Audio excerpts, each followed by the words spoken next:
successor is elected, a majority of the members of the school committee will constitute a quorum. There is a quorum. The election will proceed as follows. The superintendent will serve as temporary chairman and will conduct the election process for the chairperson. Once the chairperson is elected, the superintendent will step down. Nominations for the office of the chairperson will be made from the floor. The chairperson will be elected by a majority roll call vote of the members present and voting. Are there any nominations for chairman? Dr. Cameron, before you get started, I just want to welcome our new members to the committee. Very exciting to see new faces. Thank you all for getting involved. Happy to be here. Thanks. Thank you all. Happy to be here.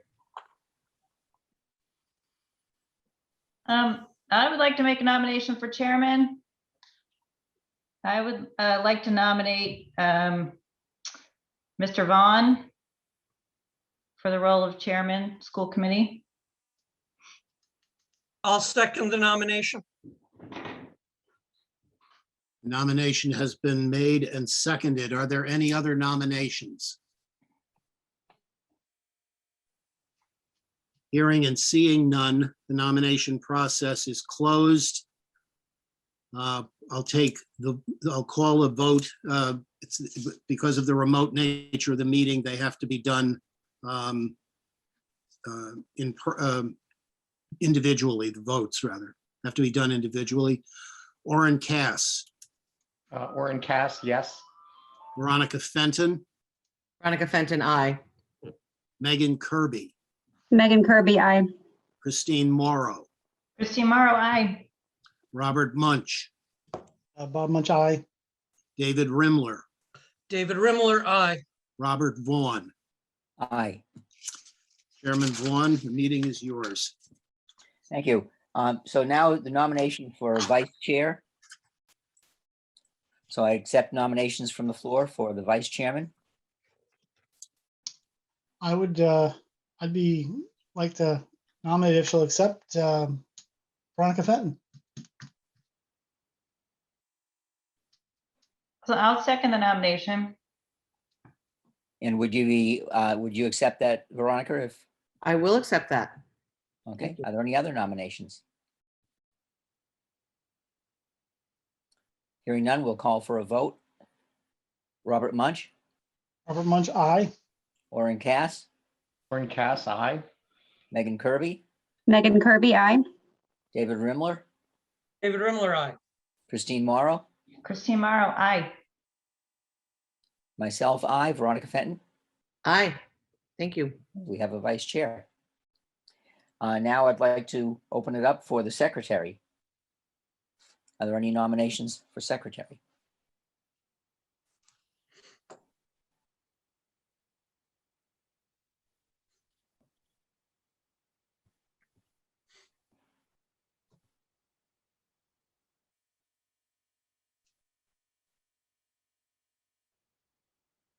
Okay, here's this awkward pause, right? Yeah, Dr. Who was the secretary last year?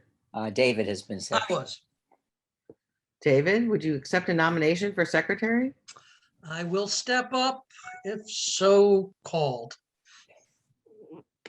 Are we allowed to ask if there's anyone who would have interest? I think we can allow Yeah. self-nominations too.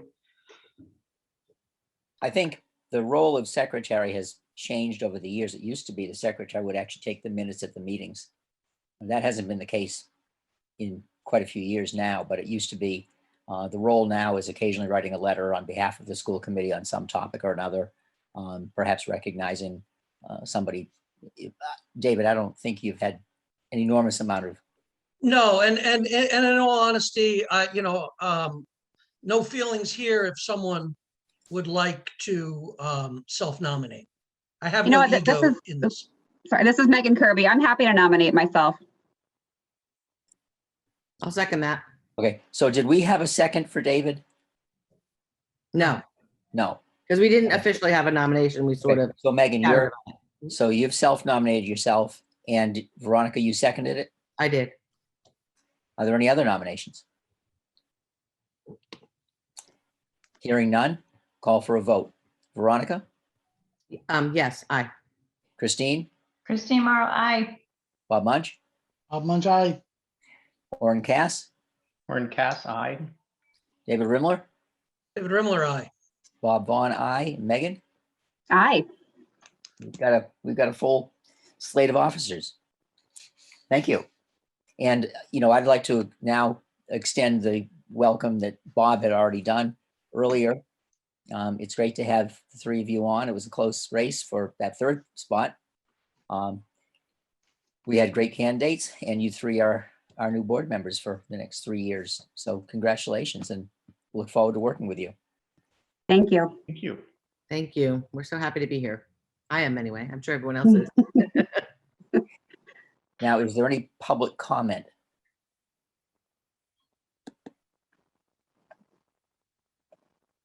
I don't see any hands up, so we'll move on. I have no correspondence at the moment. We do have the school committee meeting minutes of April 26th, and obviously only 4 of us can vote on those if all 4 of us were present. So I'd accept a motion from one of the 4 folks who was here in April. Bob, I'd make a motion to accept the meeting minutes of April 26th, 2021. I will second.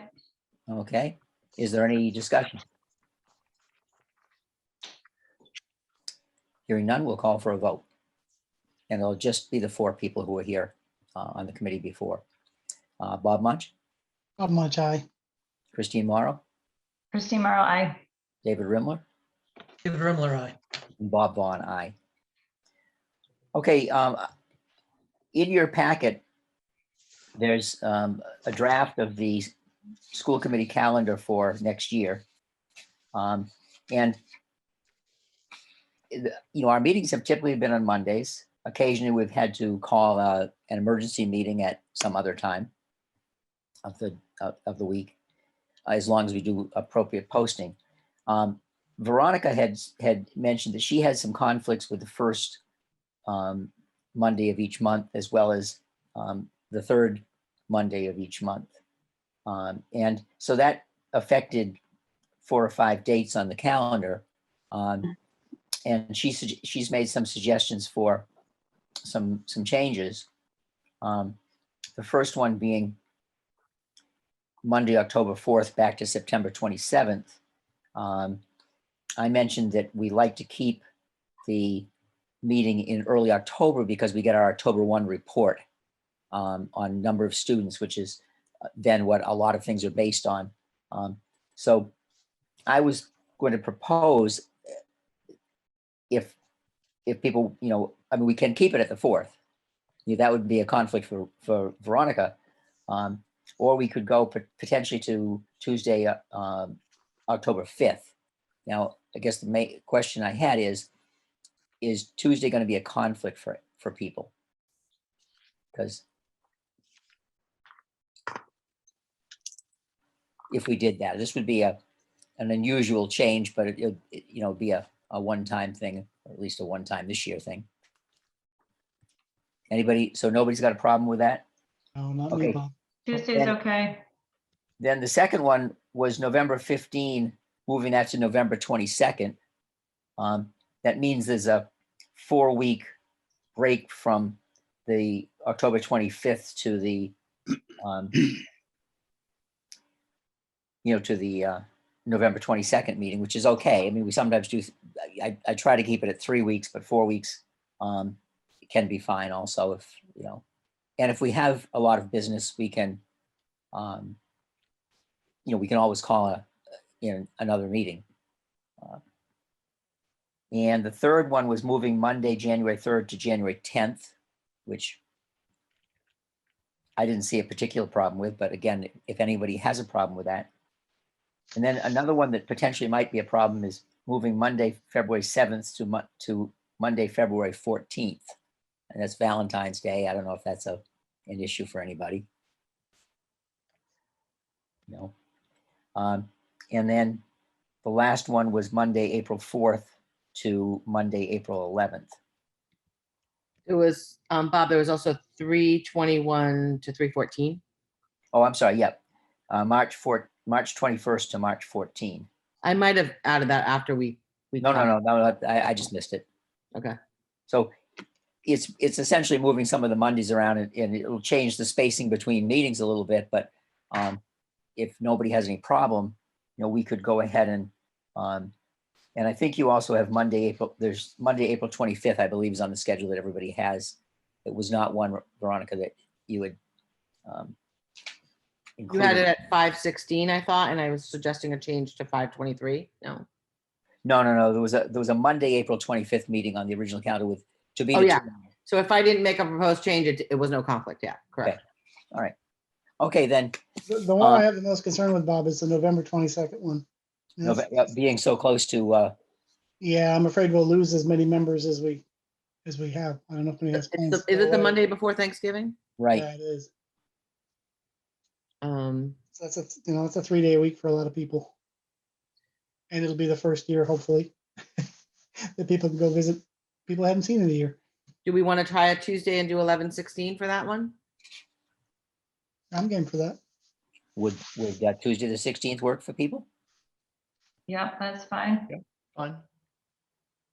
Thank you all for being accommodating. I just want to be ahead of this as much as possible because this is another board meeting that I'm pretty much need to be at. Thank you. Okay, then what we'll do is we'll have it cleaned up and we'll give it out at the June meeting. Okay, that's all Can that I I have. just ask a clarifier for point of order relative to how we're going to run the meetings? Because I haven't been in any official capacity on Zoom meetings. There's a question, so I know there's like public comment, but if there's a question in the Q&A, do we typically acknowledge and answer those, or how are you? I mean, that's a good one in the sense of talking about the question of whether once we go back to in-person meetings, will we continue to offer, I think, virtual attendance? Looks like that's the question. That's a For another time. question that I believe Dr. Cameron can probably address more from the legalistic standpoint, but I believe it would require the legislature to make a change in that. And I'm not sure where I got that info. You mean for the public to be able to attend? Or I know us, Virtually. but For them to attend virtually. for the public to show up virtually. Okay. Yeah, All right, well, the question that was asked by Mary Cherry was whether, once we get back to having meetings in person, whether there'll be a virtual opportunity for people to participate. And I think that would require some legislative changes. And Perhaps we could put that on the agenda for some study, because I do believe that the differences between us as public service people who have to be in an open meeting versus attendees. And so maybe that's something to study a little bit more. Do you know anything on that, Dr. Cameron? I have no official word of anything, but Tricia Farley Bouvier, the member of the House of Representatives, the State House of Representatives, posted on Facebook that the governor was going to, well, I shouldn't say the governor, the state of emergency was declared by the governor, and that the state of emergency would end, whether it's by legislative action or otherwise, by a date certain. I don't remember, for some reason, a date late in June is what I have in mind, but that could be easily researched. But by the 1st of July, barring something catastrophic, the state of emergency will be over. And I believe it's the state of emergency, the declaration of the state of emergency, that has led to the remote meetings and the change in the open meeting law.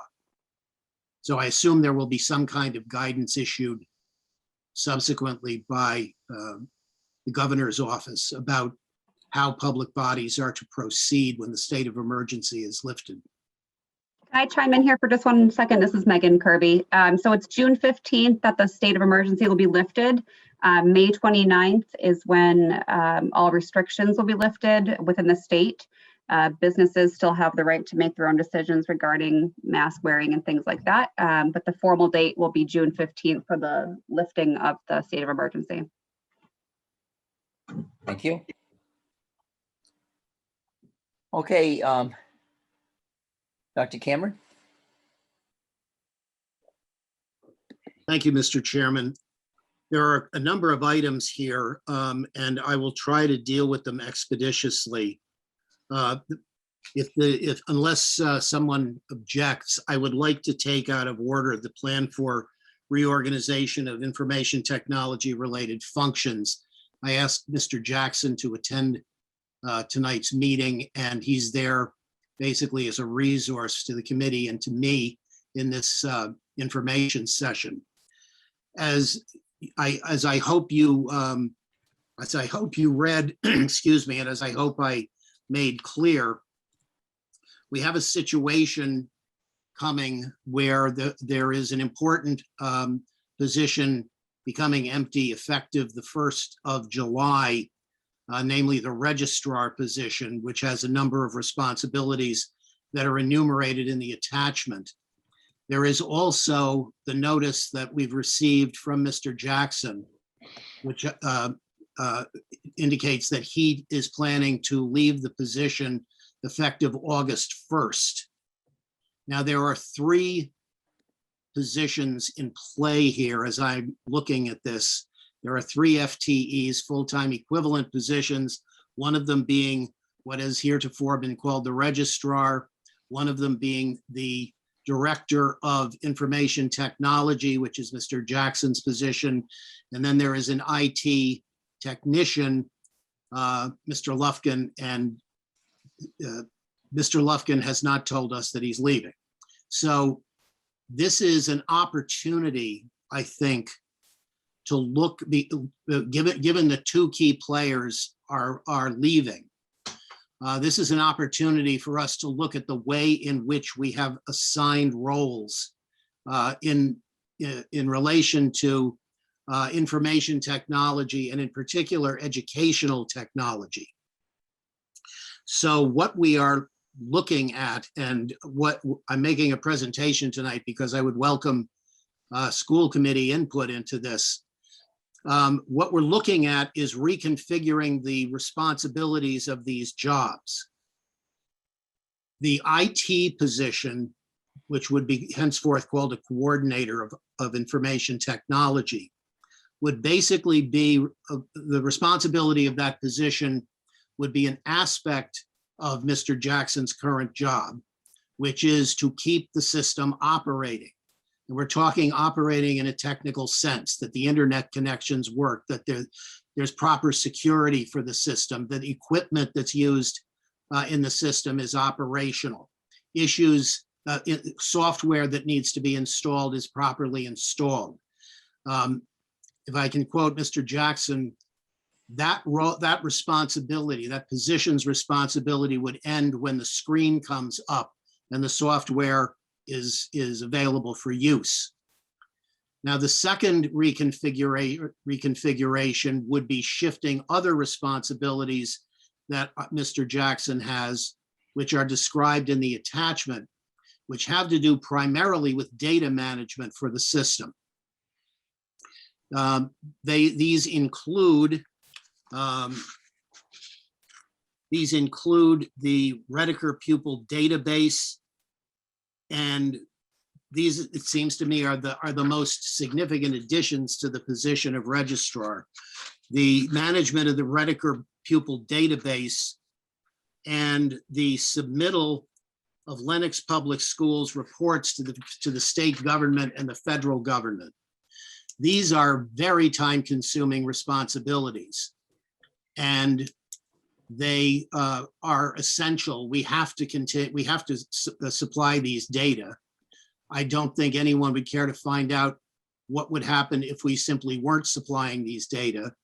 The Chapter 70 money that the district receives, for example, is generated on the basis of these data. Special education money is generated on the basis of these data. Civil rights reports have to be filed. And so we're looking to reassign those responsibilities to the registrar's function, which at one time had them. I haven't been here long enough and I haven't done enough historical inquiry to know how they migrated out of the registrar position and into the director of technology position. But the proposal we're making is that these migrate back to the registrar. The third position is the novel position. When I made my initial presentation to the school committee, I indicated areas that I thought the district would benefit from by adding certain new positions. This did not seem to be the year in which to add positions that were not already in the budget. However, this is not an addition of a position. It's the redesignation of a salary line so that the IT technician position would not be filled. And the position that I'm proposing, it may be a sort of platypus-like position, but it has two distinct sets of responsibilities. One of them is to provide professional development and one-on-one work with teachers in the more effective use of instructional technology. We have teachers who are quite adept at this.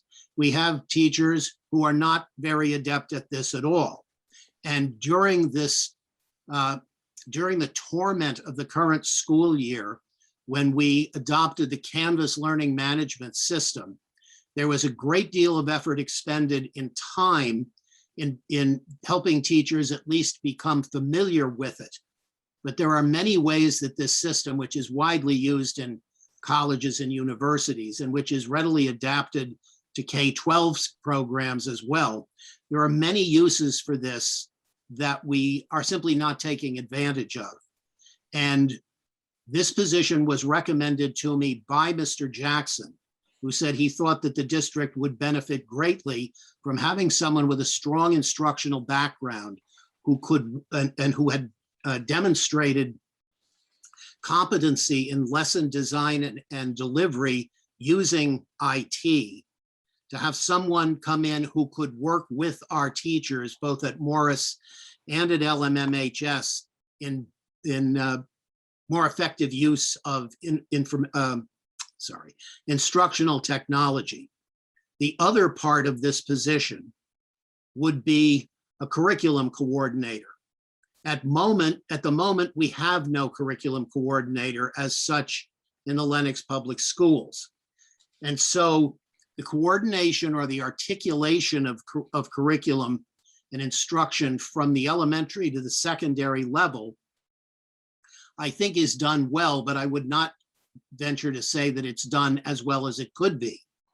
And we have no real basis on which to have not simply across grade level, but also vertical integration among grades with the curriculum that we have. So we're looking with this position, if we can find someone with these two rather distinct skill sets, we're looking to bring two separate strengths by adding a new individual to the district. One of the things that has been suggested in administrative meetings is that we have not, and this is something I would see the curriculum person being able to lead the effort immediately. We have not had a systematic review of the curriculum materials that are in use for bias, ethnic bias, class bias, racial bias. It's been done somewhat haphazardly, and that's not to criticize the people who've done it, but it has never been, to my knowledge, a focus for a full year of work. And I've been in touch with Dr. Frances Jones Sneed, who is formerly on the faculty at MCLA. And I know she's done a lot of work in this county, particularly with Pittsfield, in regard to what we're talking about. So We've had some preliminary conversations, and I'm hopeful either she or someone with comparable expertise would be able to help us through this. But that's one aspect of curriculum review. There are many different aspects of it that would need attention over the years, including a periodic review simply of the whether the curriculum materials that we're using are dated, that is out of date, or whether they're still current. So that's being done on a department basis, but it often is not done in integration with other aspects of the instructional program. So those are the three things that we're looking at in terms of reorganization of the instructional technology and curriculum development functions in the district. And if you have questions about anything that pertains particularly to the IT function and what's going over to the registrar, which I'm proposing be called a data manager. If you have any technical questions about him, please don't ask me. That's why Mr. Jackson is here, because he's actually done these reports and he knows what kinds of software programs are needed, what kind of programming skill is needed, because there are some programming aspects of this, as he could tell you. But I'd be happy to answer any questions, accept any criticisms, whatever you want to bring forward. I'd be happy to hear it. I guess my first question is around the IT technician position going away. In the revised plan, who would be responsible for taking care of hardware and software issues in the school on people's desks? That would be the IT coordinator. Okay.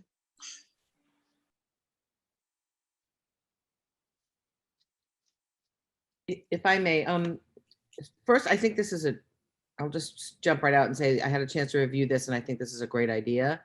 I think over the years, we've also seen issues of, choosing, there's so many software products out there. And so choosing software to support teachers or choosing textbooks, which sometimes are still appropriate to have an actual hard copy textbook, but there are so many different opportunities for supports for students, including providing support for auditory learning.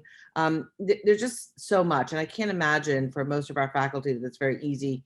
You become aware of something because someone's brought it to your attention, but there is a pretty broad spectrum of resources to support curriculum development and shifting in some of those. There's also licenses that we renew that are part of our budget every year, and thinking in terms of whether or not these curriculum tools, whether it's hard copies or software, and whether or not they're doing the job that we're asking them to do, seems like it comes up. So having somebody that is going to be more of an expert in keeping tabs in a more regular and consistent basis seems to me that it makes so much sense in lots of different ways. And then also particularly when it comes to curriculum audit, again, each department, each faculty member is going to know what they're doing, but they're not always fully versed on what others are doing. And also there is the idea of the sequencing of just various tools. And I think it's great. I think we also have some conversations about, taking a look at our library resources, and then also the sources that students can use from home or teachers can use from home, and being able to manage subscriptions, et cetera. And there may also be the opportunity in efficiency to coordinate with the Lenox library to ensure that we are not overlapping a lot of sources that might be available to all of our community. Thank you for that. Dr. Cameron, just a quick question about the sort of levels of these positions, just looking at the salaries that the reorganization contemplates. It seems like really the new coordinator of IT is almost more comparable to our existing IT technician. And what we're really losing is a director, someone with the kind of level of experience and technical competence that I think Mr. Jackson, I've certainly been tremendously impressed with the work that Mr. Jackson does. And so if I were to describe what's actually happening, it seems we're really replacing our director of IT with a curriculum coordinator. And notwithstanding the value, however high it may be, of a curriculum coordinator, I guess I am concerned that the school system would no longer have a director of IT. And I'm curious if we feel like we will be missing anything in that respect. Mr. Cameron, if I can take that one.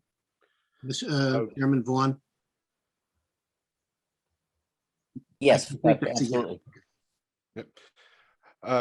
So, Mr. Cass, basically what we're doing is taking my job and splitting it in half, because there's two very desperate or very separate tasks that I perform. When the existing technician has been doing a wonderful job managing our infrastructure. He takes care of the day-to-day operations and makes sure that things are going. He'll continue in that capacity. What I have been doing for the last few years is really exactly what you see in the split, where one side of me is dealing with this data, programming interfaces so that we can interface data from Rediker out to Canvas or Clever, several other websites that we use. It's also dealing with the state reporting, the civil rights data collection, and manipulating that data, being able to move it into different formats, run a batch script to reformat it. And then the other half of my job is it's morphed much more into where to be a technical leader of the district, you need someone who has that educational experience and background.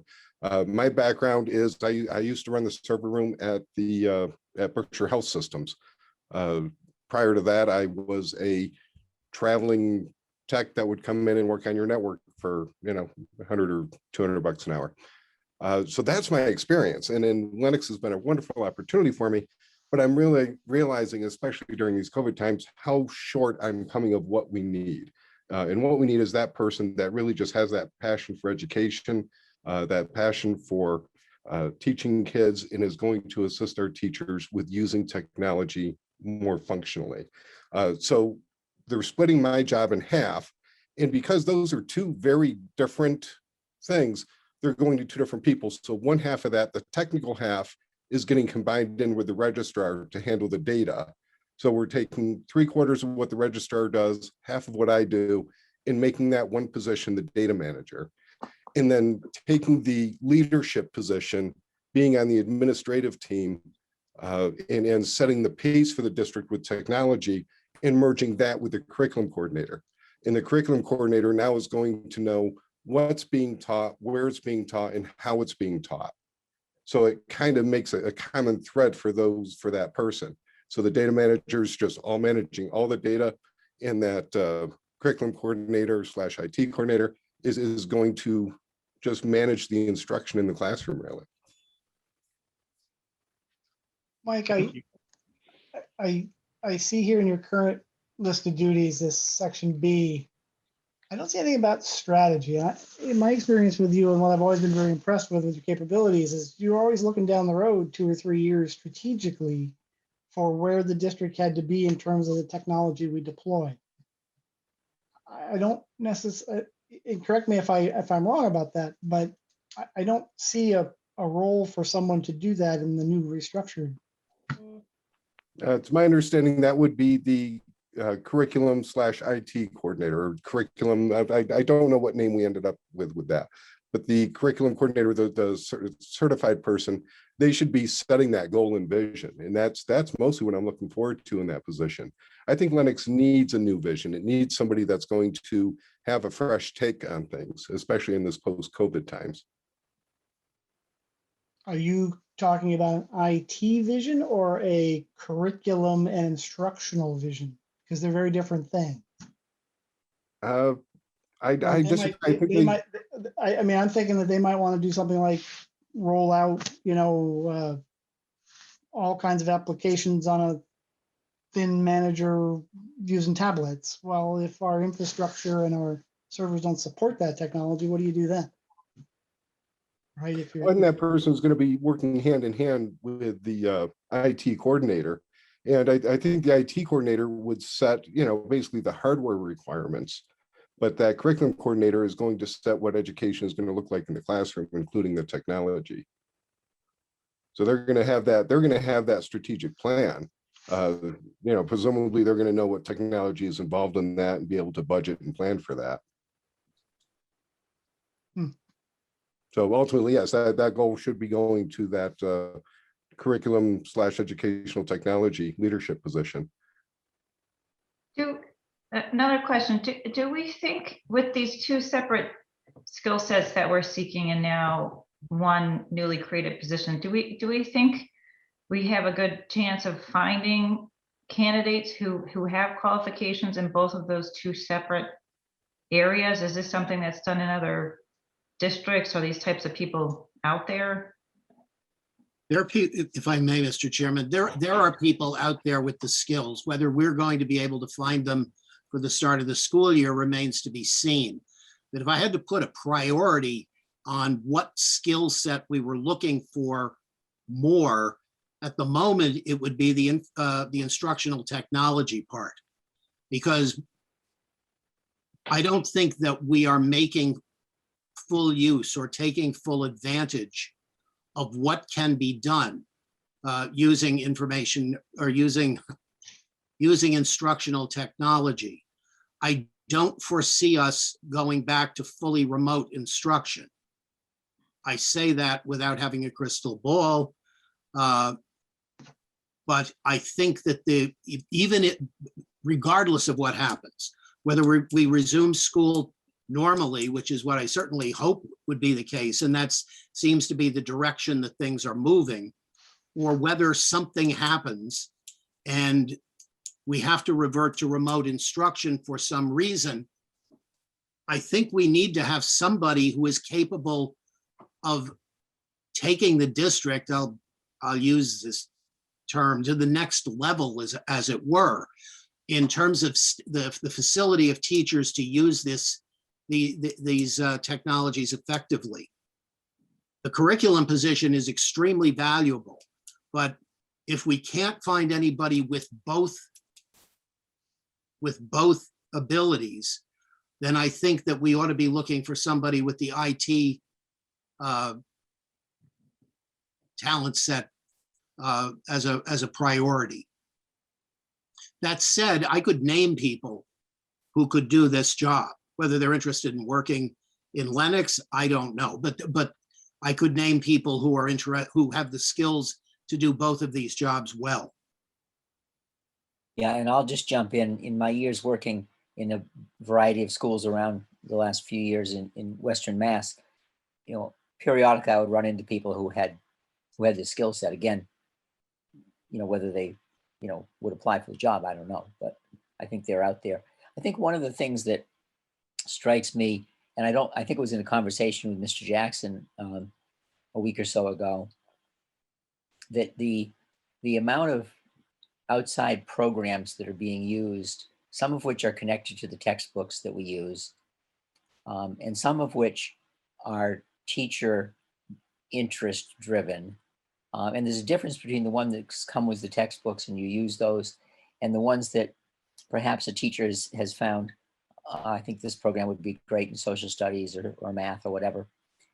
And oftentimes they come with advertising and whatever. And that I think the word was that a sixth grader had to know, I don't remember what the number of logins was, but the number of different programs that like a sixth grader had to use was unbelievably high.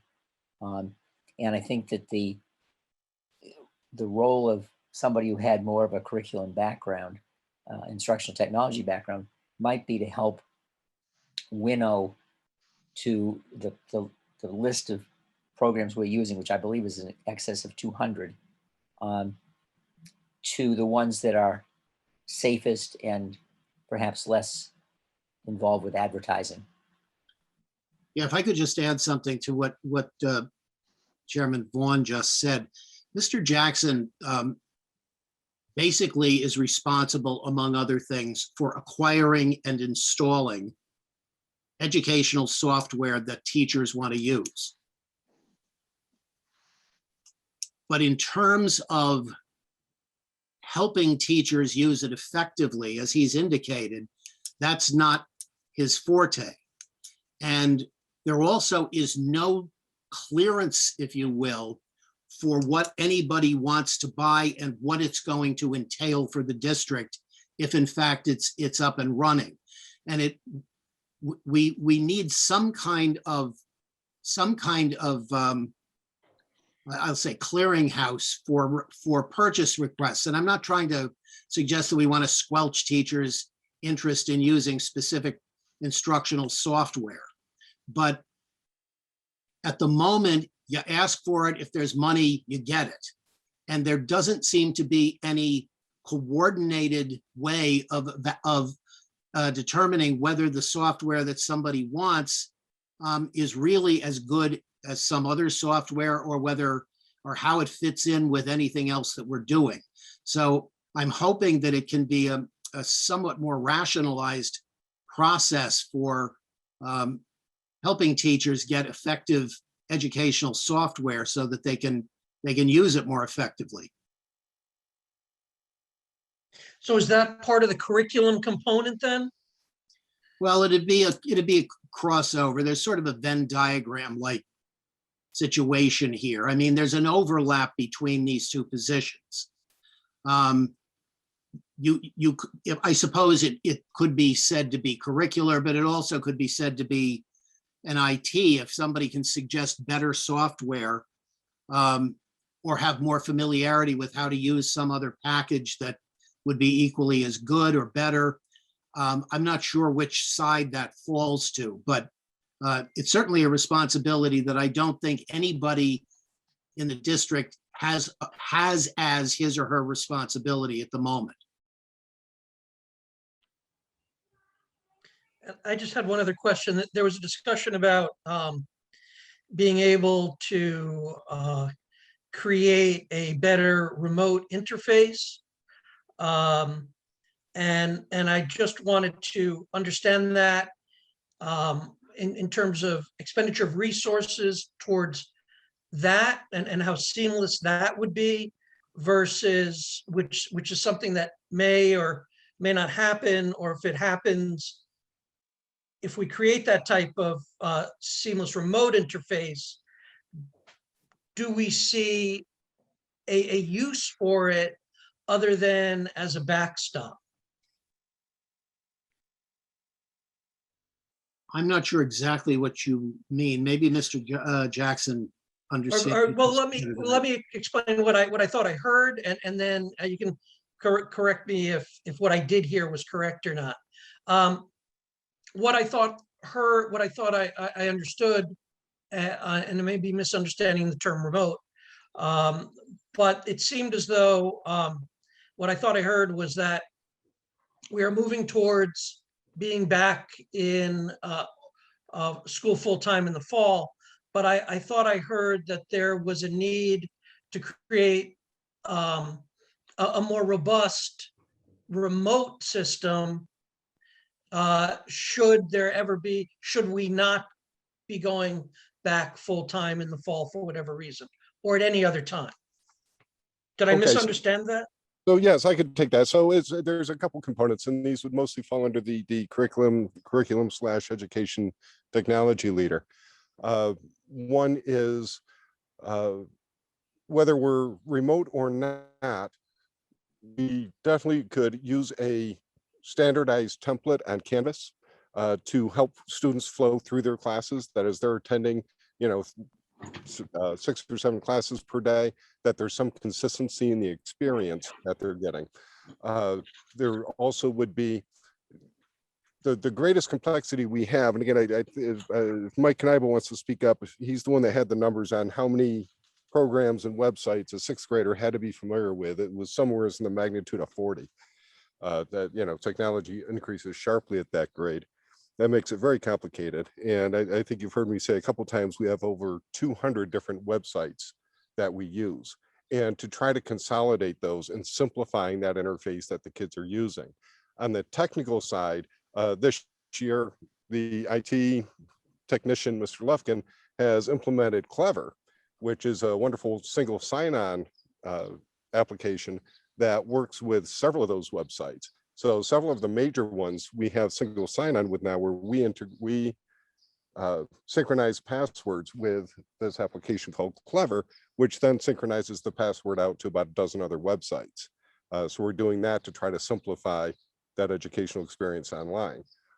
So that's what, no matter how we're teaching remotely or in person, all those things need to happen, will continue to happen.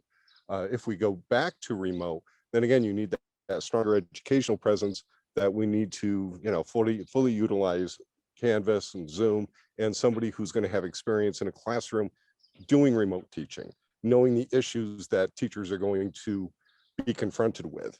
It's a shame that during this time, I've actually have had the least contact with teachers, and it's when they need the most. So somebody who's got that experience can come in and make that remote learning experience much, much richer. In terms of, I've been talking about catastrophic events. I'm not talking necessarily about a resurgence of the COVID-19. I mean, we've just undergone, as Mr. Rimler knows extremely well, we have just undergone a major shutdown of the middle and high school for weeks on end because of an asbestos problem that has come up. If we had not had the capacity for remote instruction in place, we would have had a terrible situation in terms of trying to meet the minimum requirements for attendance at school. I can remember when I was assistant superintendent in Pittsfield, and there was a mercury contamination there. Pittsfield had 2 high schools, and what they had to do was go on staggered schedules for several weeks in order so that the kids could stay in school, So having the remote capacity enables you to deal more effectively, I think, with unforeseen situations where the schools couldn't be occupied. So I bring that up. Plus, the use of Canvas, if students have assignments, if students are out sick, there are a number of ways in which Canvas can be a real asset to instruction, and that would require some remote capacity at home.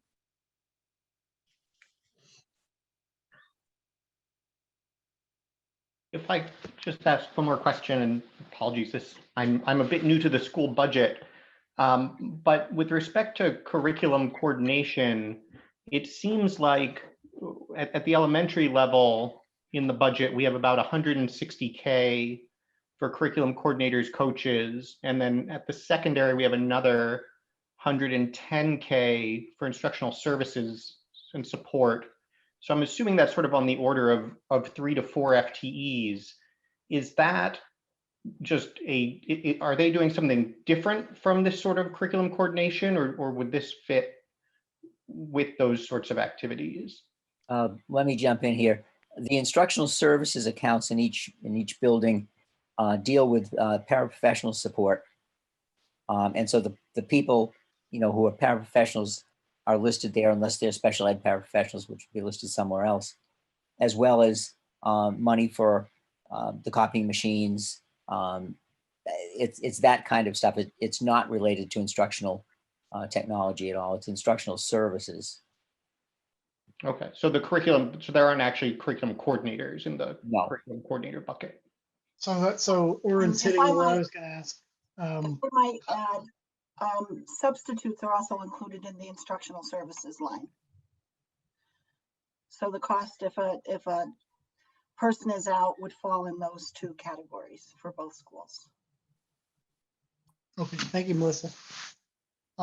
For my education, how is it, setting the computer piece aside, how do we settle on the educational curriculum now? How do we align the curriculums between the grades and what the teachers teach?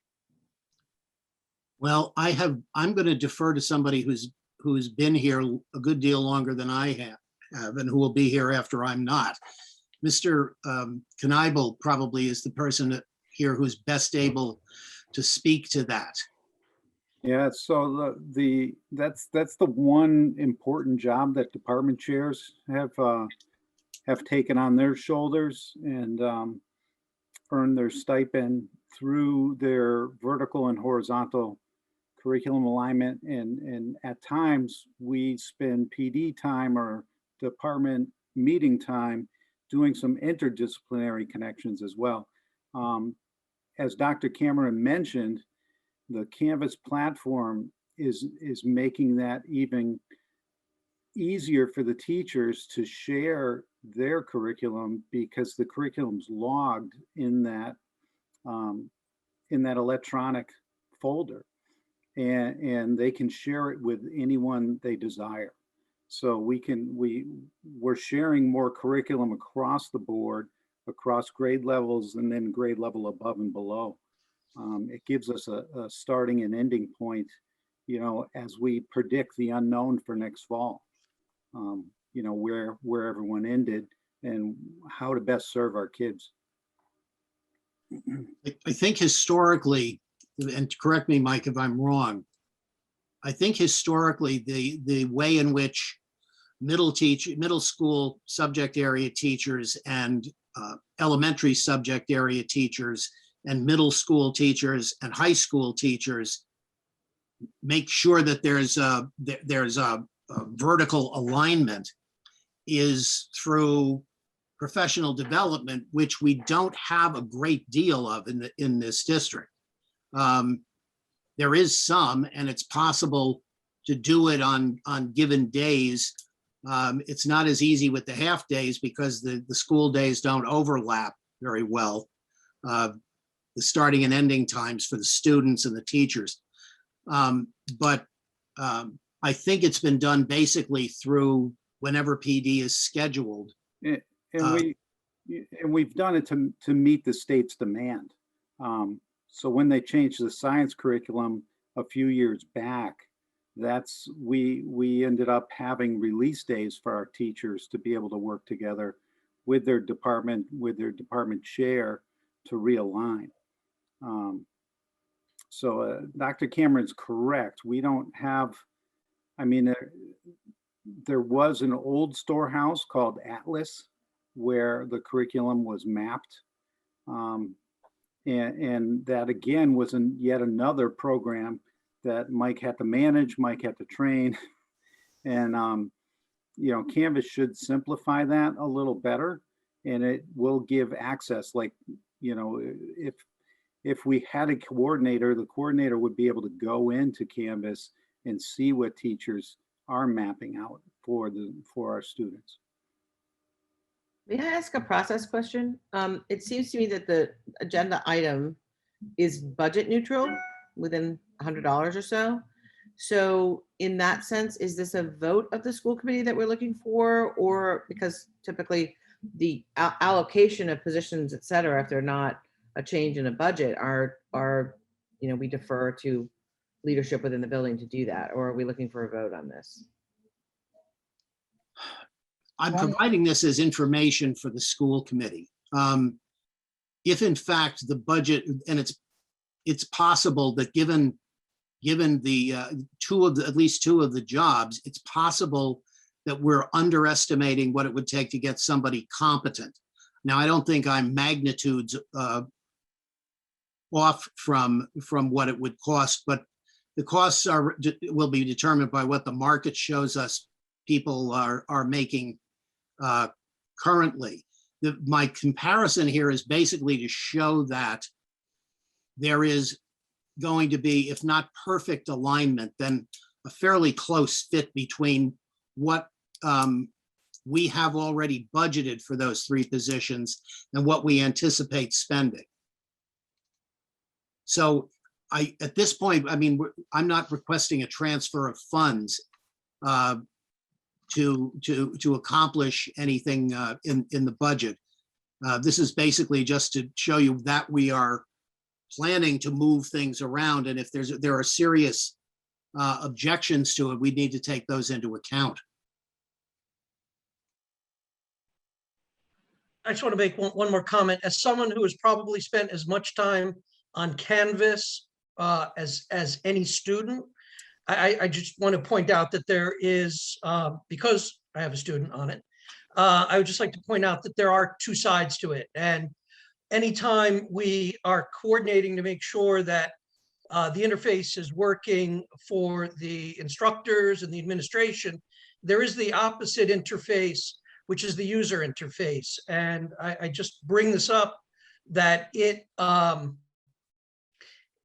extremely important.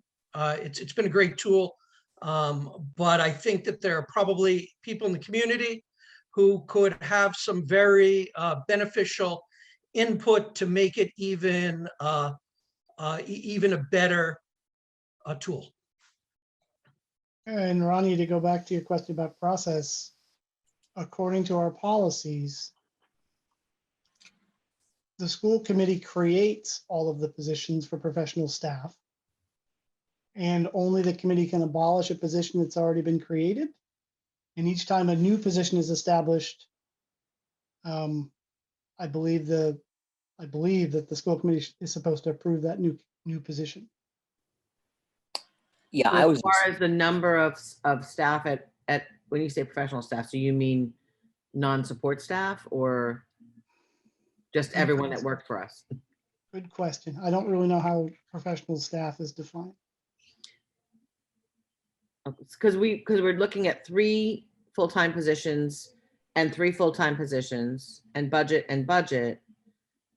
It seems to me that it's, I mean, I think it's really, really important, and appreciate Dr. Cameron and Mr. Jackson and everyone bringing us in the loop about what's needed and how it should shift. And I personally fully support what's happening. The question becomes for us, I think, you know, we move forward and administration moves forward with hiring who we need to hire. And unless it's creates a budget situation, there's not a voting situation here, is there? I'll defer to the committee on this matter. I certainly have no problem with the committee voting on this. I'd rather have the committee express support for it than go forward without knowing whether the committee supports what we're proposing. So, you know, it's a committee decision as far as I can see whether this requires a vote. If it does, good. yeah, I was kind of expecting that it would be a vote. And I was expecting the motion would be, and I'll leave this up to somebody to make the motion, that the Lenox School Committee approve the reorganization plan for instructional technology, data manager, and the creation of a new position, coordinator of curriculum and instructional technology. And I'm prepared to make that motion. I think that the reallocation of duties, responsibilities, and resources into these 3 positions is very well thought out, with some forward thinking as well as learning from the past. And I appreciate all the work that went into it. Before we make that motion, we did have somebody who'd raised a hand earlier in the meeting. And I don't know if she has a question that's relevant to this conversation, and that was Janelle Schufelt.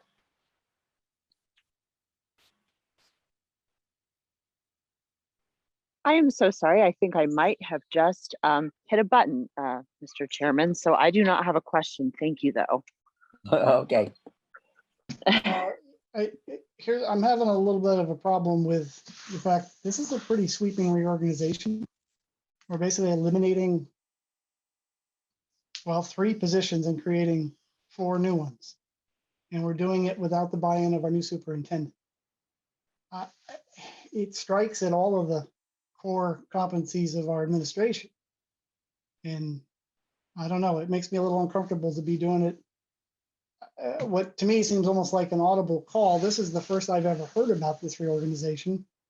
I understand circumstances change, but I don't feel very comfortable in giving a vote for it, deciding to do this kind of reorg on a whim, not on a whim, but as abruptly as we're doing it without at least some sort of feedback from the superintendent will be taken over in July. can I just make a clarification, Bob? You mentioned 4 positions. There is a potential of a line item that says the fourth position could be an ITT tech if we find we need it. But it Oh, you're seems right. like it's Yep. proposed as an if, as, and when, Right. which gives us the ability to see how things are aligning with the people that ultimately fill these positions. Am I correct? And then the second point I was going to make is I think that, although I totally agree, I think new leadership needs to have buy-in. Do we have some time sensitive issues about when these positions end? Because typically retirements and job changes happen very soon. So if Dr. Goslin is not coming on until July 1st, we could be really left in a very, very difficult situation, because in addition to planning, we do need to purchase and coordinate professional development, IT, et cetera. Those jobs are continuing and ongoing. So although I hear you, Bob, and I think we do need to have some alignment, it does seem like this realignment is based on the people currently doing the job and seeing the way what has worked and what hasn't worked. And I will add a further part. I think David Rimler mentioned a question about access. And I think the issues of how much at-home parental support happen, even in fully in-person education, are super important to the quality of education that a child may get. If they have a parent who is not in any way savvy or does not have the ability to log on with them and show them around, I worry about, the equity and access as well, if we don't smooth out some of these edges. And it seems like it's coming from, a lot of experience about what's needed and what's not. I mean, Mike's been doing the work.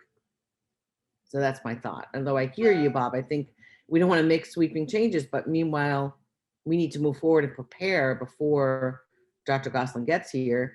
And if things aren't, if there's struggles, I think there is the ability, that's what we're hiring leadership for, to reallocate some of the duties, in which if they're not working. I think throughout the year, Dr. Cameron, I believe during the budget process, mentioned that the need for a curriculum person and somebody with the IT background to assist teachers were 2 areas that we needed, but we really couldn't budget for in the current circumstances. We couldn't add, the amount of money that we would have to. At that point, of course, we didn't anticipate the retirements of a couple of the people who are in these positions. And now with the retirement in one case and moving on to something else at some point in the other case, this is an opportunity to actually create the positions that we were not going to be able to budget for prior to this. I was quite surprised and dismayed, actually, when I heard that Mike was leaving, because Mike's worked here starting when I was still principal at Morris, and I knew what his role was then, or I thought I knew what his role was then, and his role just expanded and expanded and expanded, including some things that probably shouldn't have been his function. And that's in discussion with him recently. I've found out how much that's changed, and how some of the things that he has been doing, really belonged in different, under somebody else's purview. Some of the educational stuff belonged in the educational technology stuff belonged in the teacher's labs, and some of the state reporting really belonged at the registrar's office. And for whatever reason, they ended up in his lap, which was way beyond what he was hired for. I don't know, 15 years ago, however long he's been here. So, I fully support the change, and I think it addresses a couple areas that Dr. Cameron had been talking about through the year, but that we weren't going to be able to do anything with. So I think given the specific skill sets that these positions require as well, I think the more time that we allow ourselves to begin the hiring process is also going to be critical. I think that's, I'm all in favor of approving this. I understand the concern about, the superintendent, but I do think this is going to be a bit of a challenge to fill these positions. Well, I guess I'm ready for someone to make a motion. Yeah, so Bob, I'll move that we as a school committee of Lenox Public Schools approve the proposal to reallocate the 3 positions pursuant to the memo that is in our agenda, rather than trying to recite all of it. And that's it. I'll second that. So for the sake of the motion, I think that's going to be a little bit loose for Amy to be writing in the minutes. All right, so I Bob, think if it were something along the lines of the proposed new organization plan, which would create a coordinated curriculum and instructional technology position and reassign duties to 2 other positions. okay, Okay. so moved. Is there any further discussion? I'm just gonna restate my previous position, which I don't think it's fair to the incoming superintendent to create a position that he doesn't get a voice in, that has such sweeping responsibilities. And I don't see the harm in delaying at least till the June 14th meeting. Could I just ask a clarifying question? Because of the way the motion is worded, and I guess the proposal is written, are we creating a position but not eliminating a position? In other words, is the total count of available positions in the schools therefore going up? I think it's the same. It's 3 and 3, just Okay. reallocating duties. Yeah, the intention is not to be creating a new position. I mean, I understand what Bob is saying. And I don't know what the implications are of waiting another month till the 14th of June in terms of the actual hiring process. Mr. Jackson will be done presumably around July 1st. You know, I suppose that we could, well, I don't know. I'm not sure what I'd suggest. I mean, we're going to find ourselves advertising for positions very, very late if we hold off on this. Mr. Chairman, could I propose an amendment to the motion? You may. Could we amend that motion so that we eliminate the registrar's position, the director of IT position, and the IT tech position, and restore the data manager position and the coordinator of IT position? I could support that easily at this time. I'm sorry, I didn't understand. Yeah, you were a little bit soft, Bob. Oh, I'm sorry. Instead of I putting understand what you're saying. the coordinator of curriculum position in right now, just put in data manager and coordinator of IT. That would take care of the immediate needs, and it would give us a little time on the coordinator of curriculum. We could create that position at the next meeting. Process-wise, though, is that really an amendment to the motion, or is it just a different motion? Seems to me we need to vote on this motion. Well, we have to vote on an amendment first. If we vote on your motion, Doesn't the amendment eliminate the motion? No, well, the motion was so loosely worded, it was hard to tell. yeah, I see what you're saying, that if we vote for the amendment, then it's, yeah, I guess what we could do is a motion could be withdrawn.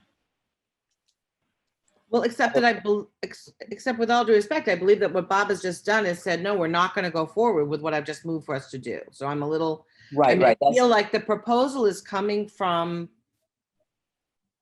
the management that's running the school now, and we're expected to vote on that, is what we're saying. I mean, the other is that we've hired the people to run the school to make the decisions about how we're going to handle positions. But I understand, I think it makes sense for us to be part of a whole conversation about how we're going to do this. But we have 3 positions and 3 positions, a reallocation of duties, no reallocation of money. And I think, the motion that I made was based upon what I feel was a pretty strong presentation about why it's important based upon what we know from the past and what we anticipate for the future. I totally am sensitive and understand Bob's point about being concerned about our incoming superintendent. And yet I think that there's a barrier to whether or not we wait till July 1st, are we going to be able to ensure that our current faculty, our current students are ready for what we know is many people aren't even here in the summer. So how are we going to get ready for a fall without someone in place to help get that ready? And for many faculty, even though they technically don't show up at the school, they're preparing and doing work all summer long to prepare for their fall. So it just seems to me that it's time sensitive and critical. And the amendment seems to me that it's actually a negate. I mean, if the motion that's as it is presented under the rules fails, then I suppose there's room for another motion, but the amendment basically negates the motion, which I think then defeats the way the Roberts rules should work. Then I Yeah, I need to think- better understand the motion you initially put out, Ronnie. Where do we talk about eliminating the IT tech position? So, That's a I mean, I public worded position something that we Bob felt was loose. And so then I accepted Bob's wording, Chairman Vaughn's wording. But my understanding of the proposal in front of us is that we would eliminate registrar, director of IT and IT tech, and then create data manager, coordinator of IT and coordinator of curriculum instruction with a neutral budget proposal at this point.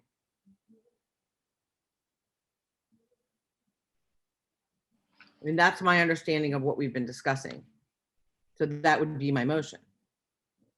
Yeah, I think that's, correct, Bob, that what you're suggesting would need to be a motion that would come after the motion on the floor.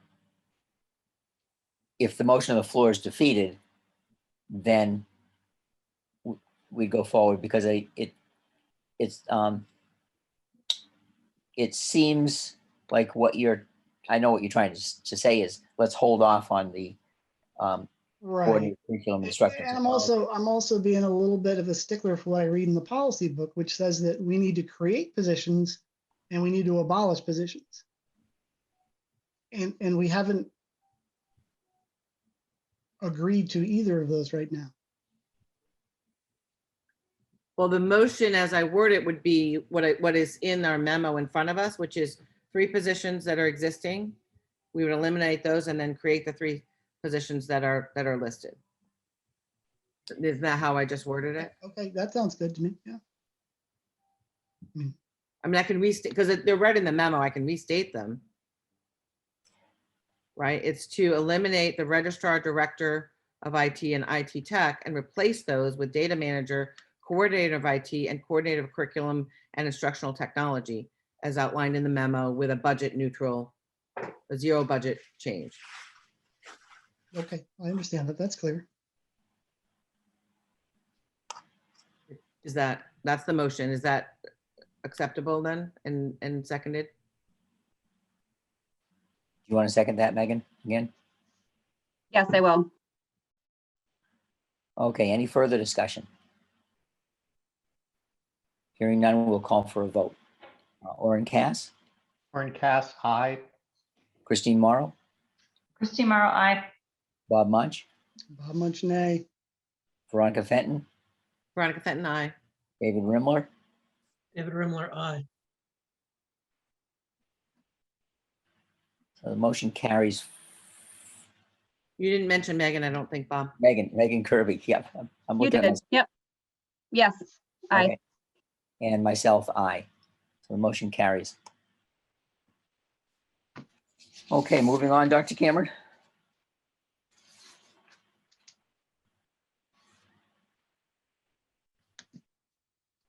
You're muted.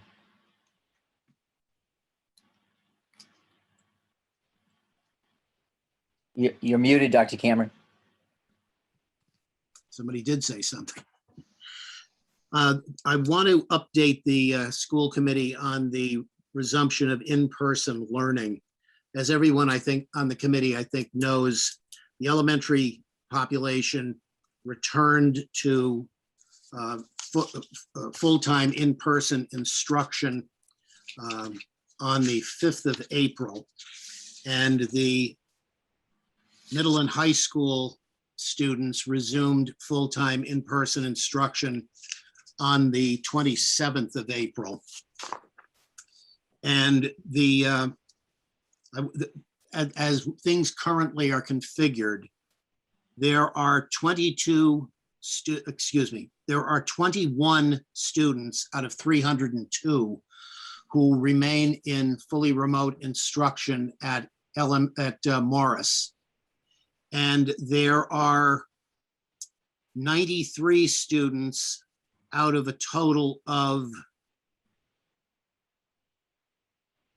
I think it's 452 who are, who are fully remote at LMMHS.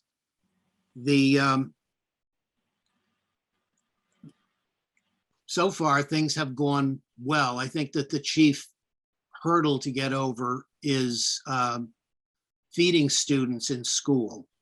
That continues to be a problem, although it's a problem that we worked a way to solve.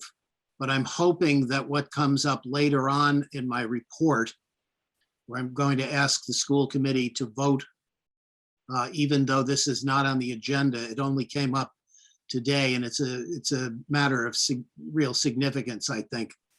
But we, other than the lunchtime issues, I think that things have gone pretty smoothly. We haven't had any major problems with transportation.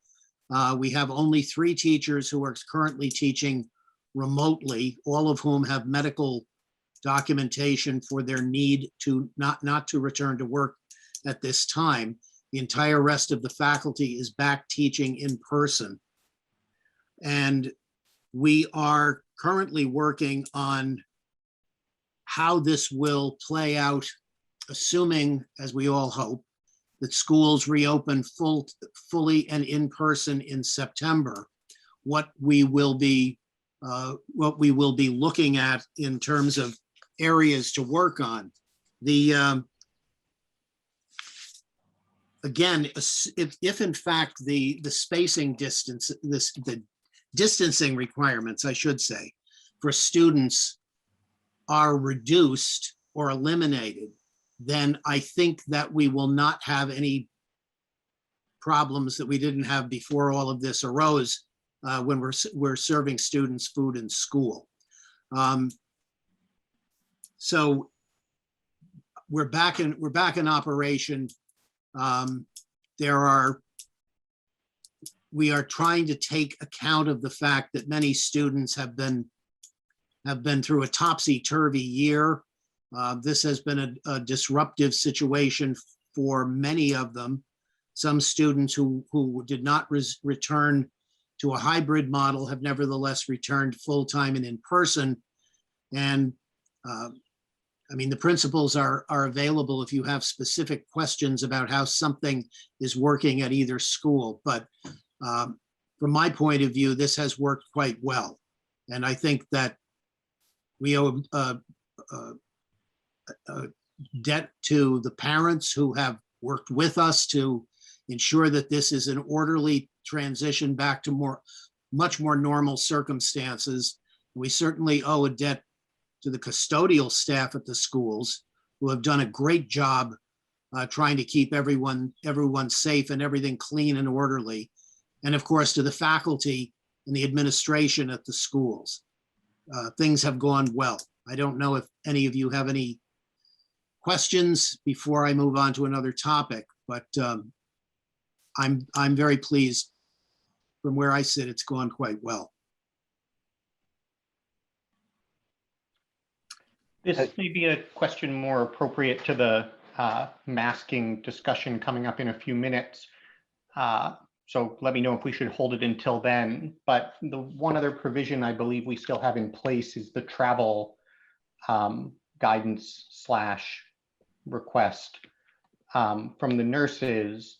And so I wonder if there's any plan to lift that or modify it, particularly now that surrounding states are all below the threshold that would have been defined safe anyway? Yeah, that's a good question. I would need to consult with the Lenox Board of Health and with our school nurses before changing that, but it's quite feasible that that could be done. Okay, and so that's not something that the committee needs to vote on. That's something that can just be done by the administration.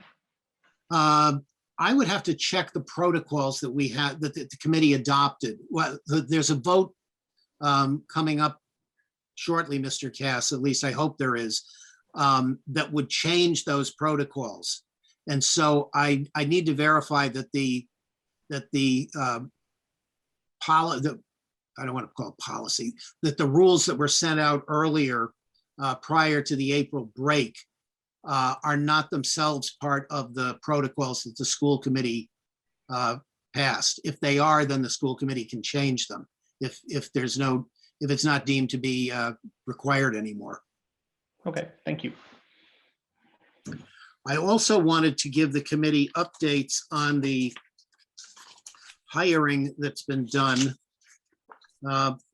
we haven't had a number of professional vacancies in the district. And I just wanted to advise you that those professional positions, that is positions that require licensure from the Department of Elementary and Secondary Education, that those positions have been filled. All of the people whom we have brought in are people with excellent experience. And the principals can speak to the particular candidates, but I'll just tell you whom we've hired. For second grade, we've hired Jessica Bazinet. For high school art, we've hired Alexa Bermudez. For the Lenox Memorial Middle and High School assistant principal, we've hired Brent Betty. Kay Cuthbertson has been hired as a special ed teacher at Lenox Memorial Middle and High School. Erin Malloy is the new health and wellness, or will be the new health and wellness teacher at LMMHS. Heather McNeese is joining the faculty at LMMHS as a business and technology teacher. And Erica Tell is joining the faculty as a middle school science teacher. So we were very fortunate to have a strong pool of candidates for these jobs, I think. And I'd like to congratulate the principals on making recommendations for what I think will be really first-rate teachers. Thank you. The next item, Mr. Chairman, is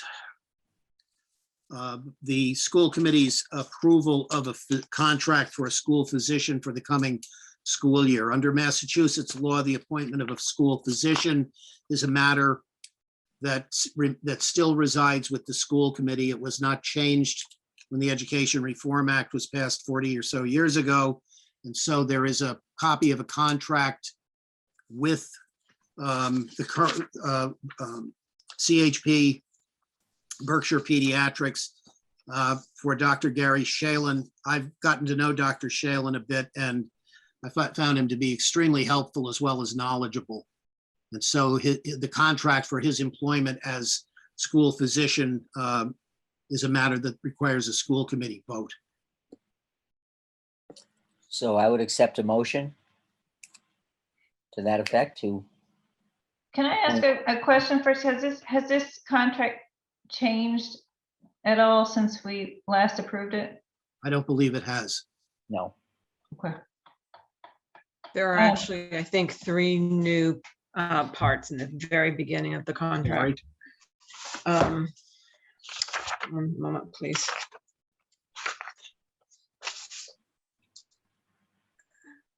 Yes, under administration and planning, the first 3 bullet points have been added by our school nurse, Gendries. Has anything about the cost changed? About the I what? sort of remembered it as being 3,000, but I could be incorrect. The cost, Amy? It's been 4,000 for the last at least 3 years. Okay. I Okay, would make a motion that we approve the contract. For, the school physician. Thank you. I'll second. Okay. Any further discussion?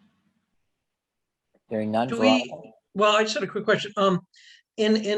Just in normal, non-pandemic times, is there a sort of a regular consulting? Do we consult with the physician on a somewhat, utilize the services on a somewhat regular basis? My understanding, talking to, particularly to Jen Dries, who's has seniority as a school nurse in the district, that it's typical for her, or now for Kathleen Shove at Morris, to contact Dr. Shailen when an issue comes up where they need medical authorization to do something, where there's a question about the appropriate procedure for dealing with a student who has a medical problem. I think, I don't know that there are regularly scheduled contacts. I think it's on an as needed basis. But he was unavailable for some period of time last year. And at times it was a little bit rocky trying to get somebody to respond to us. That has not been the case since he's returned. He's been very approachable and has been very helpful. In fact, in vetting the protocols that the school committee adopted on COVID-19, he was consulted about that, as were the Board of Health, members of the Board of Health. Any other questions? Hearing none, we'll call for a vote. Veronica Fenton, Sorry, I vote aye. Christine Morrow, Aye. Bob Munch, Bob Munch, aye. David Rimler, David Rimler, aye. Warren Cass, Warren Cass, aye. Megan Kirby, Megan Kirby, aye.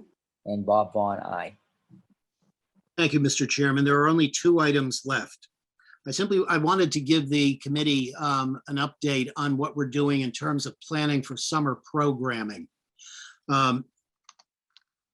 This has been a difficult year for students, and at least for some students, many students, and it has been a difficult year for teachers as well. And in looking at summer programming options, we have planned to focus first and foremost on students whom teachers recognize as needing support over the summer if they're to make the transition to the next grade level without encountering major problems. So there's been diagnostic testing going on in the core subjects since the students have been out, and particularly since they've returned to school full time. And so the teachers at both Morris and LMMHS have come up with lists of students whom they believe would benefit from about 5 weeks of summer school programming. One concern I have, and it's not been totally allayed, is the willingness of teachers to teach this summer based on the disruptions that they went through jumping around from one format to another during the school year. That said, I'm encouraged by what I learned this morning at an administrative team meeting. We seem to have a fair number of teachers who are willing to at least to consider teaching over the summer. We could advertise outside the district, and if need be, we'll do that. But I really think it would be beneficial to students to have teachers who already are familiar with the curriculum, and in many cases with the students themselves, working with these students over the summer. I should also tell you, although it's not part of our summer programming plans, it has an effect on what we do, is that the Lenox Community Center is going to be using Morris Elementary School for, I think it's 10 weeks. Is that correct, Brenda? 10 weeks over the summer for summer programming.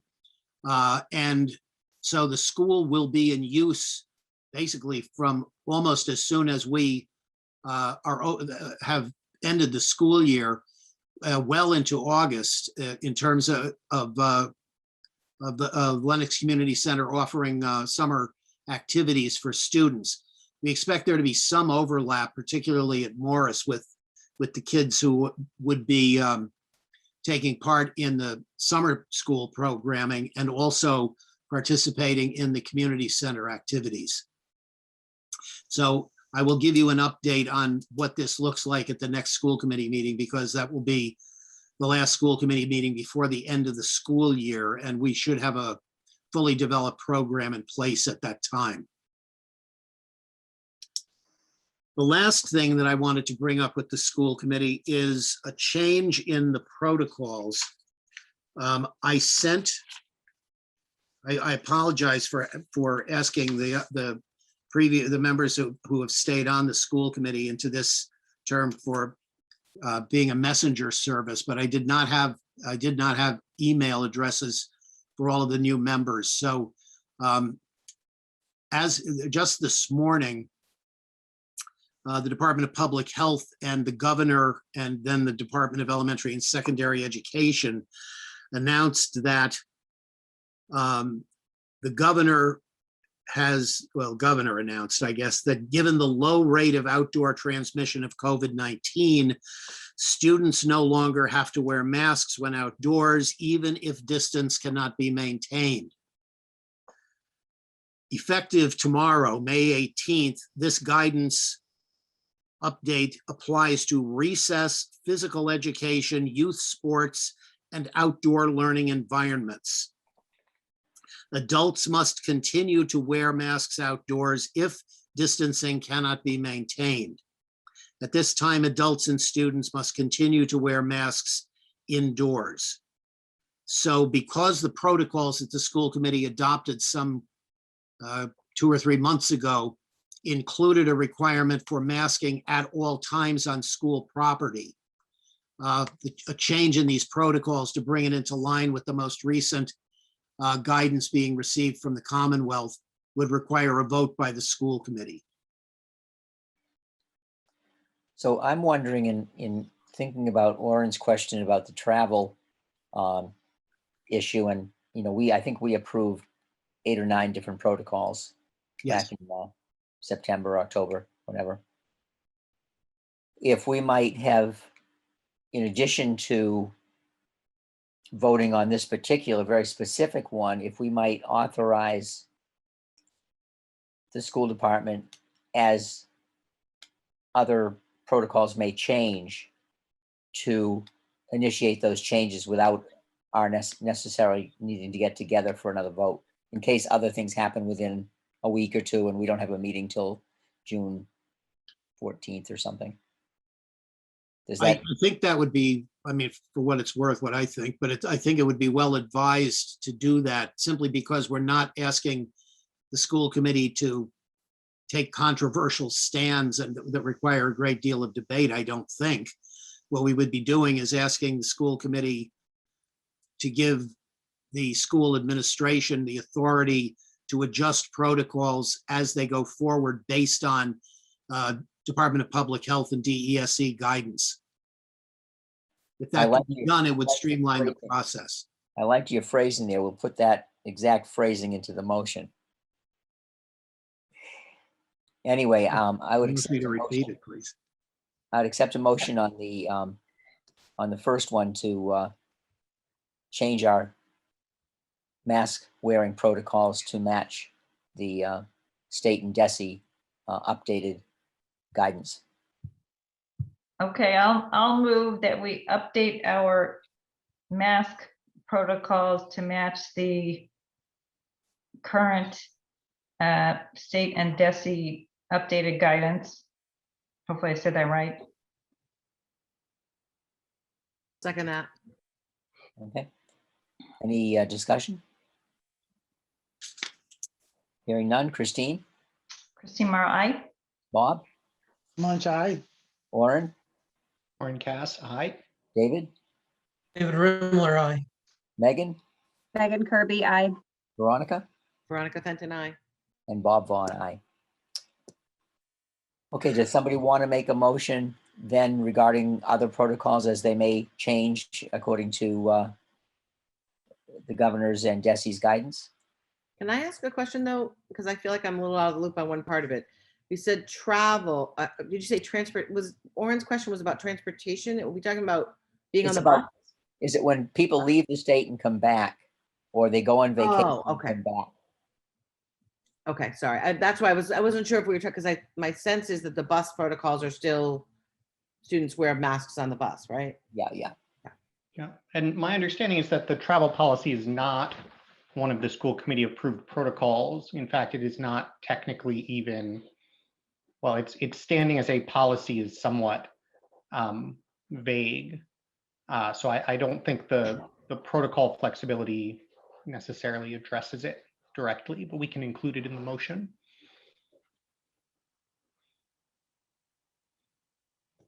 Somebody want to make a motion? I will make a motion that we authorize the school administration to modify COVID-19 protocols as appropriate between now and the end of the school year in alignment with DESI guidance, and further that we repeal the travel restrictions slash guidance and simply comply with state guidance in that respect as well. I'm happy to second that. Any Mr. Chair, if I could just clarify something. The protocols that Mr. Cass is referring to here were in fact recommendations by the Department of Elementary and Secondary Education. I'm not saying anything against the motion. I'm just saying that those were protocols that were put out early in April in anticipation of people traveling during the April break. So I think with that, we need to clarify or understand what we're voting for with the motion. So we in fact haven't adopted any policies in the district that are different from recommendations. Is that true? Well, there were 9 protocols that we approved back in the fall. The travel guidance was something that came more recently with respect to the April vacation travel. So I think what Oren is saying here is that we're giving the administration authority to change as appropriate according to DESI guidance, any protocols that change between now and the end of the year, as well as the travel one, as that, depending on where that stands right now. That if the state issues, if the state no longer says that we need to have the travel restrictions, that anything we have voted on in that regard, the administration can make the modifications appropriate. Sorry, we could amend the motion. My motion is that we simply repeal the travel guidance to the extent permitted by law, because I don't see any reason we would impose different requirements on our students than we are imposing on the state generally, particularly with respect to state boundaries that don't have any relationship to infection rates or risk faced by anybody. I think it's getting less clear to me. Are we actually repealing something that was put to us by DESI, and in effect taking a position statement on something issued by DESI? I think, Bill, you might have to answer that on the travel part. Yeah, as I indicated before, if you're asking me what should be done, I would need to consult with the Board of Health and with the school nurses about what the current situation is there. We haven't dealt with this since the end of the April vacation, and I'm not disputing what Mr. Cass has said. It's just I don't know what the status of that guidance is. Right. And so I think what Mr. Cass is saying, that we will give you the authority as the administration to adjust the policies as appropriate according to current DESI and state guidelines. And that would include, the travel was very specifically part of that guidance. Yeah, I mean, I guess to me, I'm in favor of what you just said, Bob. It wasn't clear to me that that was actually consistent with the motion. I mean, any kind of questions around, state boundaries and the appropriateness of the state issued travel restrictions aside, I mean, I think that's a totally separate topic, and I'm not personally willing to put the school committee into that debate. So I guess what I'm saying is I'm in favor of us, kind of going with the grain and saying and accepting what DESE is issuing to state school districts, but not of, commenting further than that on the appropriateness of anything. So I don't know if we should, I don't know if we should vote on the motion, or are we clear enough? Amy, do you have the wording of the motion? No, I do not. I was going to rely on the recording. Okay. It was pretty lengthy. I can't type quite that fast. Should I restate the motion and remove the travel element from it? Would that be helpful? I think so. Yes. Is that in order to do? Yes, you can do that. You can withdraw your initial motion and come in with a new motion.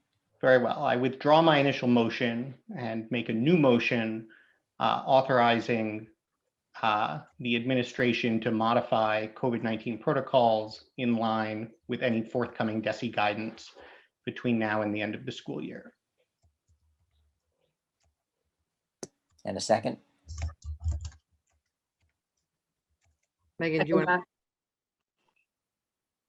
Megan, do you second? Yes, I second that. Okay, any further discussion? Hearing none. Christine? Christine Morrow, aye. Bob Munch? Bob Munch, aye. Warren Cass? Warren Cass, aye. Megan Kirby? Megan Kirby, aye. David Rimler? I had a question. I didn't get unmuted fast enough. So I missed the discussion. I don't know if I should say, I'm going to vote for it, but I'm going to tell you what my concern is. It's through the end of the school year. What if something happens after the last day of school? That was my only question, but I'll vote aye. Okay. Veronica? I'm sorry. I'm sorry, to go through Veronica Fenton, aye, sorry. And Bob Vaughn, aye. And then, Mr. Chairman, separately, if I could just make a quick comment on the travel question. Mhm. My understanding of the travel situation is that there has been a great deal of flexibility in how school districts choose to, if at all, implement requirements beyond the statewide requirement. And at present, we have a situation where the state simply provides advisory guidance, whereas Lenox requires any child traveling to any other state for more than 24 hours to be tested before they can return to school.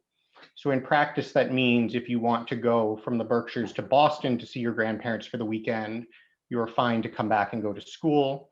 But if you want to go see your grandparents in New York for the weekend, you are not fine to come back and go to school.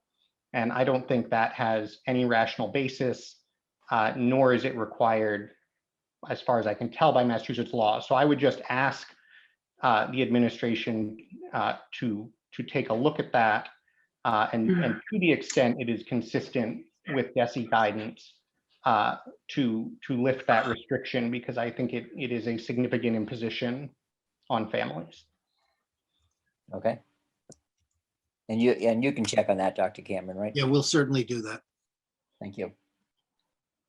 I'll just a comment now. I think I understand the past 10 minutes a little better. I actually agree with what Mr. Cass is saying in principle, and I just think it's a separate point from actually, deciding to exercise that leeway as a district. So if we do that within our administration and and using judgment and putting some time and effort into it, I'm also in support. Okay, moving on, end of the year ceremonies. I think we were gonna Bob, get, I hate to slow you down, but can we go back and revisit summer programming for just a minute? I realized I might have not picked up everything Dr. Cameron said. Is it been determined there will be a summer program at both LMHS and Morris, or we haven't decided that yet? Yes, there will be summer programming. Okay. For the students that are identified as being in need of it. Yes, at the moment, we're looking at a population, the target population is between 60 and 80 students at each school. Okay, okay. Thank you, because I've had a lot of people ask me that question and I didn't know the answer. And sitting here ruminating, I realized I still hadn't processed what you said. Thank you. thank you. End of the year ceremonies. Principal Kelly? Hi. I will speak to what we are planning for our 5th grade and for the rest of the school. The 5th grade students on June 4th will have a Zoom introduction to the middle school. And on June 14th, they'll be tie-dyeing some t-shirts and having some time together with each other. On June 15th, there will be the summer reading kickoff, which has normally had some donuts and juice in the past, and we're looking to do that again.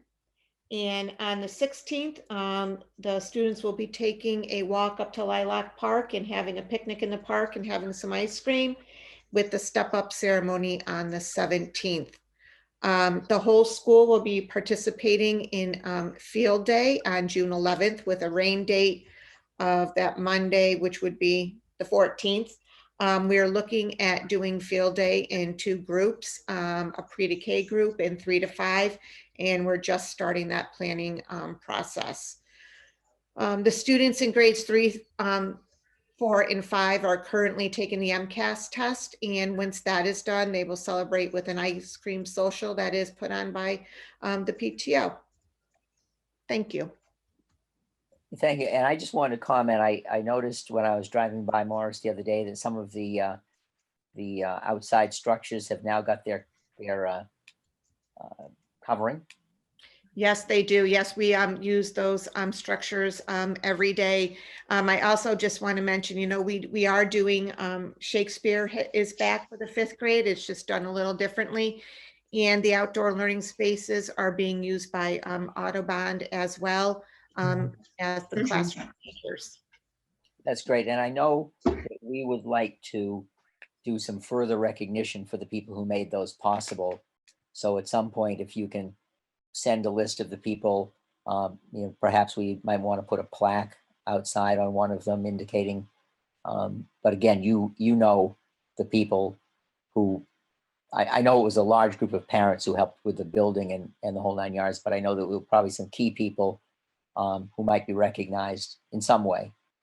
And I know we really appreciate that, because it, just what you've said tonight with Audubon using it, Shakespeare using it, I mean, that goes beyond what I'd envisioned. I just thought classes would be going out and using it.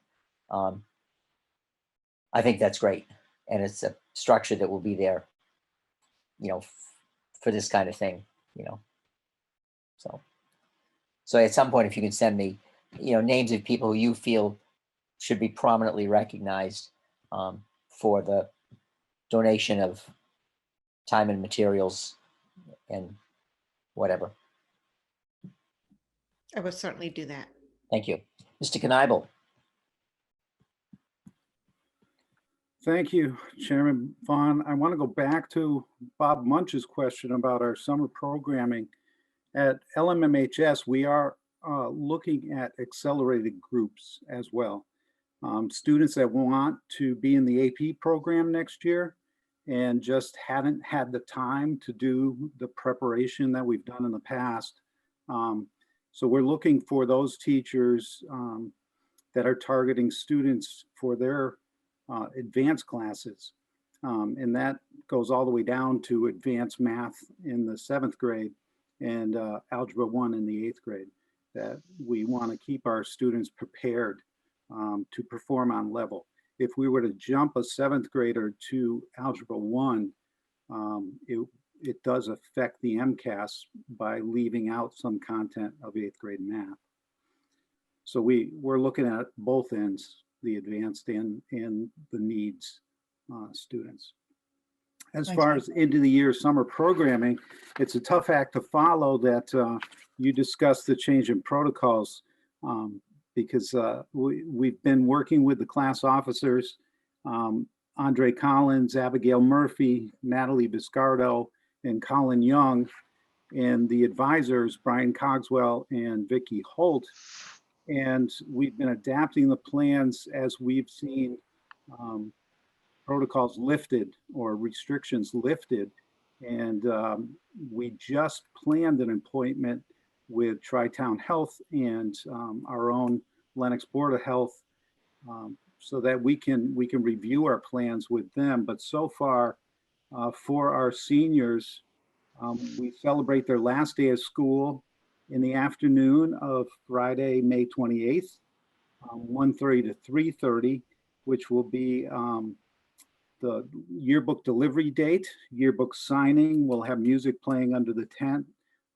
They'll receive their class t-shirts, and it'll give parents an opportunity to drive by around 3 o'clock after our parking lot clears for, class photos, friendship photos, and as it's an outside event, I'm hoping that we can loosen protocols up quite a bit. June 1st through the 4th is their final exam week. Monday, June 7th is a senior gala. It'll be dressed to impress, almost prom-like. And again, there'll be social distancing, dancing, music, a DJ, invitations, formal invitations. They have a dinner that'll be provided, a box dinner. And we will conclude with a viewing of the senior slideshow, which is always exciting. And we hope to live stream the event for parents as far as the senior slideshow and hopefully get an audio so you can hear the senior classes reaction to that premiere film. Wednesday, June 9th will be class day and scholarship night. We're going to combine the capping ceremony, which usually would happen in the afternoon in the theater. We're able to have host the event in the theater, put the senior class on stage, have them capped by one of their guests or a fellow student, and we will narrate and announce the awards and not necessarily have everybody come up and receive their awards and shake hands, but they will be recognized and on the front of the stage, along with the capping ceremony will still take place maybe in the front of the stage. Each senior right now, we have to review the protocols about the indoor venue, but masked family members, we know under the old protocols, we could fit 4 per student, 4 family members per student. It almost sounds like that will be lifted by the first week of June, and we'll be able to allow more family members to attend that event. Friday, June 11th will be graduation rehearsal for the seniors. And then Sunday, June 13th at 1 p.m., we have graduation planned on the JV soccer field. We were able to secure the same large video screen, LCD screen, as we had in the parking lot last year. We were planning on a social distance party of 6 per graduate. It appears that maybe that will even change. The senior class would be able to sit together outside as a class, and they would be announced and they would come across the stage, and we have rented the stage with the roof over the top for all the speakers. So it would look like a Tanglewood graduation without the shed, right on our own campus. May become a new tradition. We were planning on the band playing, and the restrictions for wind instruments right now are they can play, but they have to be 10 feet apart. So the seniors are working on a song that would be part of the ceremony that we'll probably pre-record. And the same thing with our own high school band. We're hoping to get a pre-recorded video of them that we can play on the screen. If things change, and it's going to take a lot of reading, because the governor made his announcement, the commissioner made his announcement, but in between there is, for us, you know, the EEC and the Department of Labor Standards have also issued their own recommendations. So working with Tri-Town Health and Diane Romeo right here in Lenox, I think we'll figure it out and be able to put it down on paper for all the parents. Underclassmen awards, we will do video style, probably Zoom. We've been Zooming into the classroom, Brian and myself, when we have announcements and need to speak with the entire student body. It's worked out pretty well, where our teachers will put us on the big screen inside of each classroom. And I imagine we could do an award ceremony very similarly. Thank you. How many Left out the 8th grade. We will do the 8th grade ceremony. I want to say June 17th, Thursday evening. How many seniors are there, Mike? There are, I want to say 62. 62? Seemed like a lot of diplomas when I signed them, but I didn't count, so. Yeah. That's good. I want to say 60 because I think we did a 3D design of the stage in order to find out if we could sit them 3 feet apart on stage. And I think we had 4 seats in the front, and there's probably 60 graduates. Okay, thank you.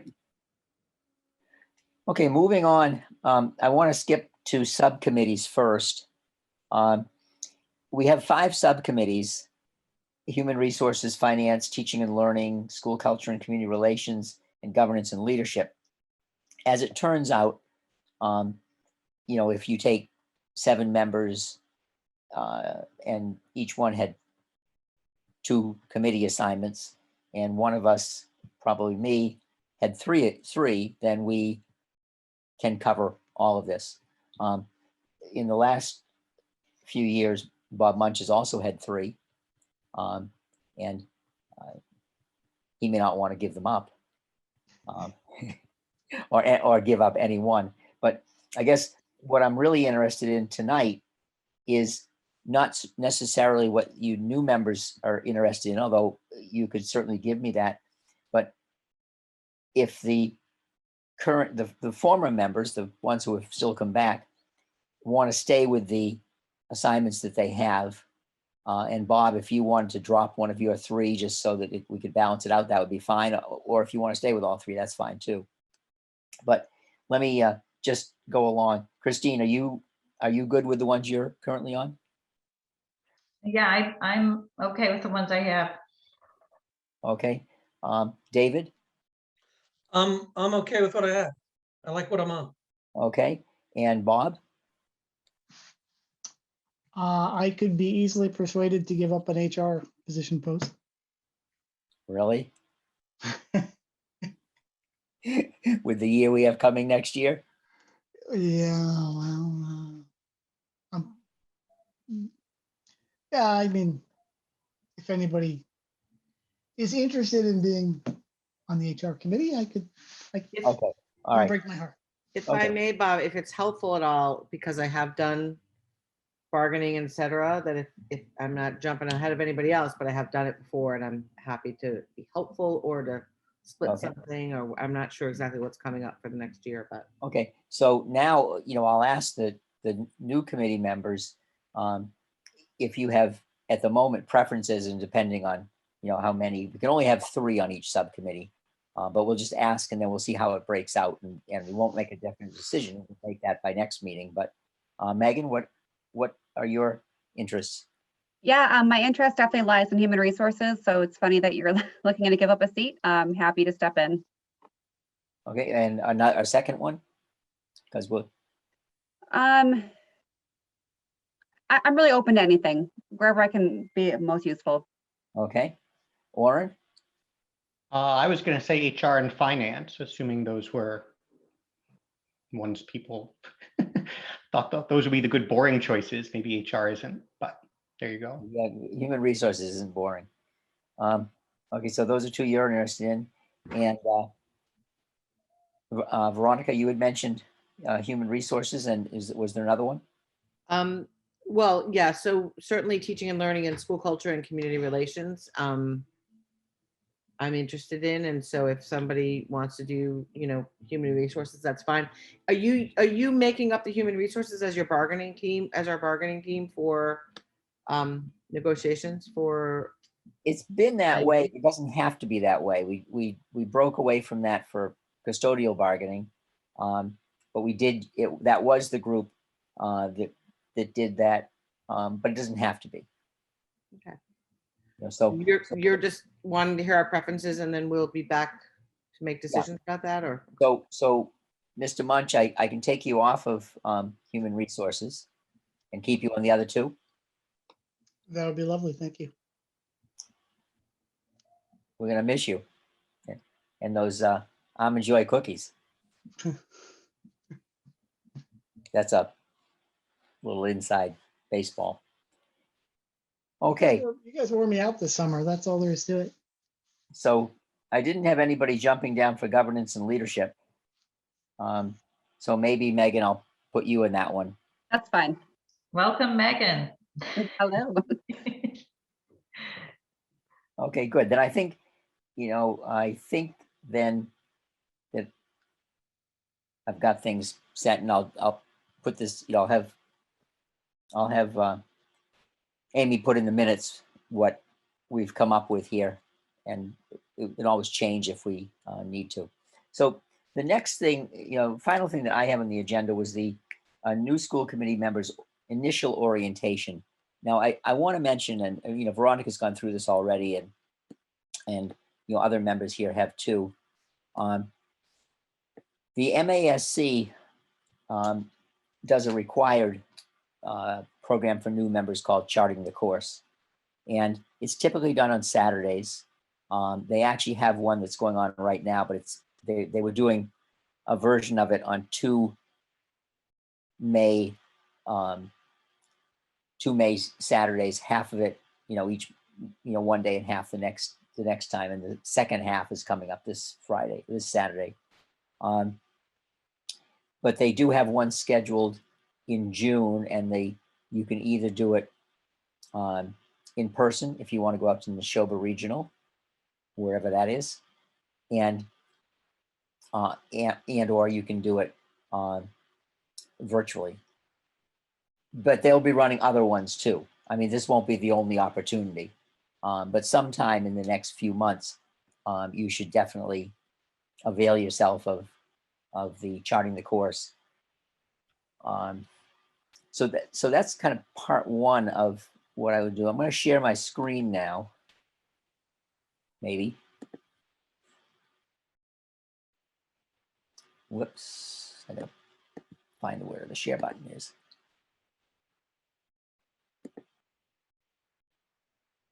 Okay, so the MASC has a site. It's masc.org.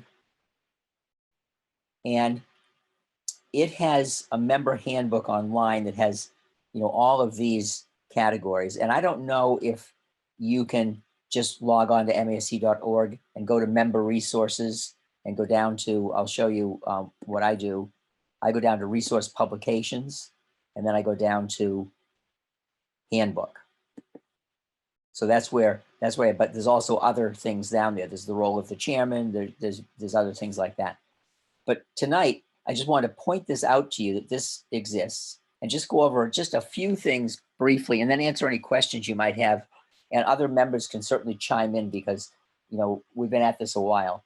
Um, and Dr. Cameron, if he's still here,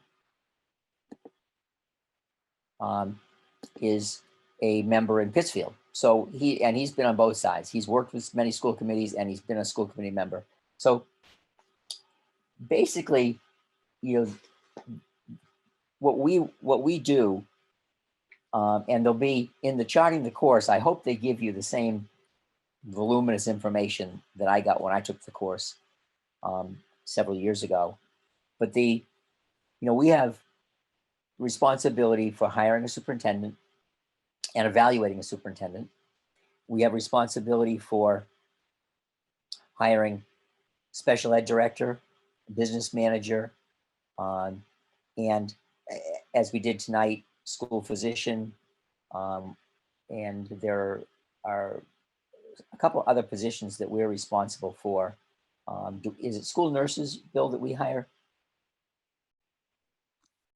That's still in the law, but it seems to conflict with another provision. I don't really, there's no harm in the school committee appointing. Right. But those are the positions that we appoint. And then, except for the superintendent, who we evaluate, the superintendent hires principals and does the evaluation of all the other people under his or her supervision.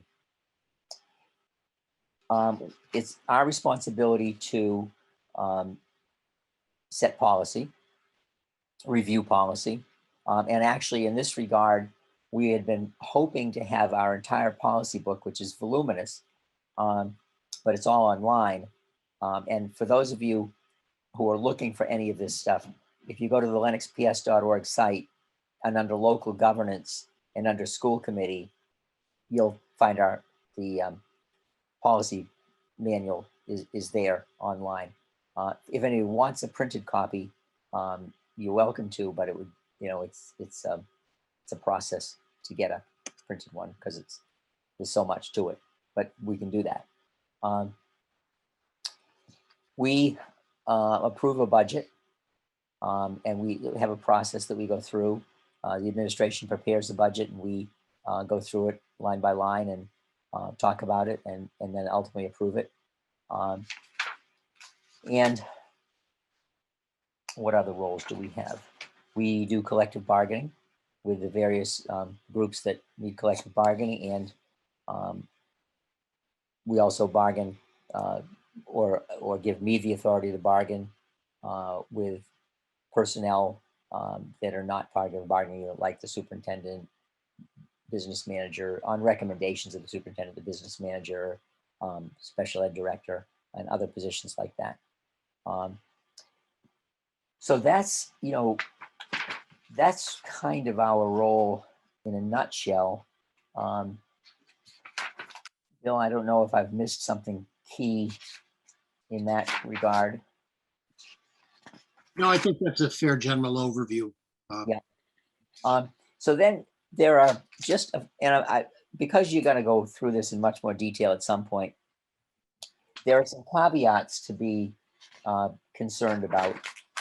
And those are, now that you're a school committee member, and many of you are parents, and many of you who are already on the committee are parents, there's that when you go to visit a school, you have to remember that faculty may now look at you, that you're there as a school committee member, and even though you may very well be there as a parent. So you always have to have that in mind. When I was first on the committee, I really tried to stay out of the schools except for, events that I wanted to go to, like concerts and things, because, I'm viewed as the chairman, as, I'm not that, we're not there to evaluate teachers. That's done by the administration, but we have to be careful and just always keep in mind, what our role is. We're a parent sometimes, we're a school committee member, and we have to be careful about that. And just a couple of quick things about the kind of the process of running the meetings and stuff.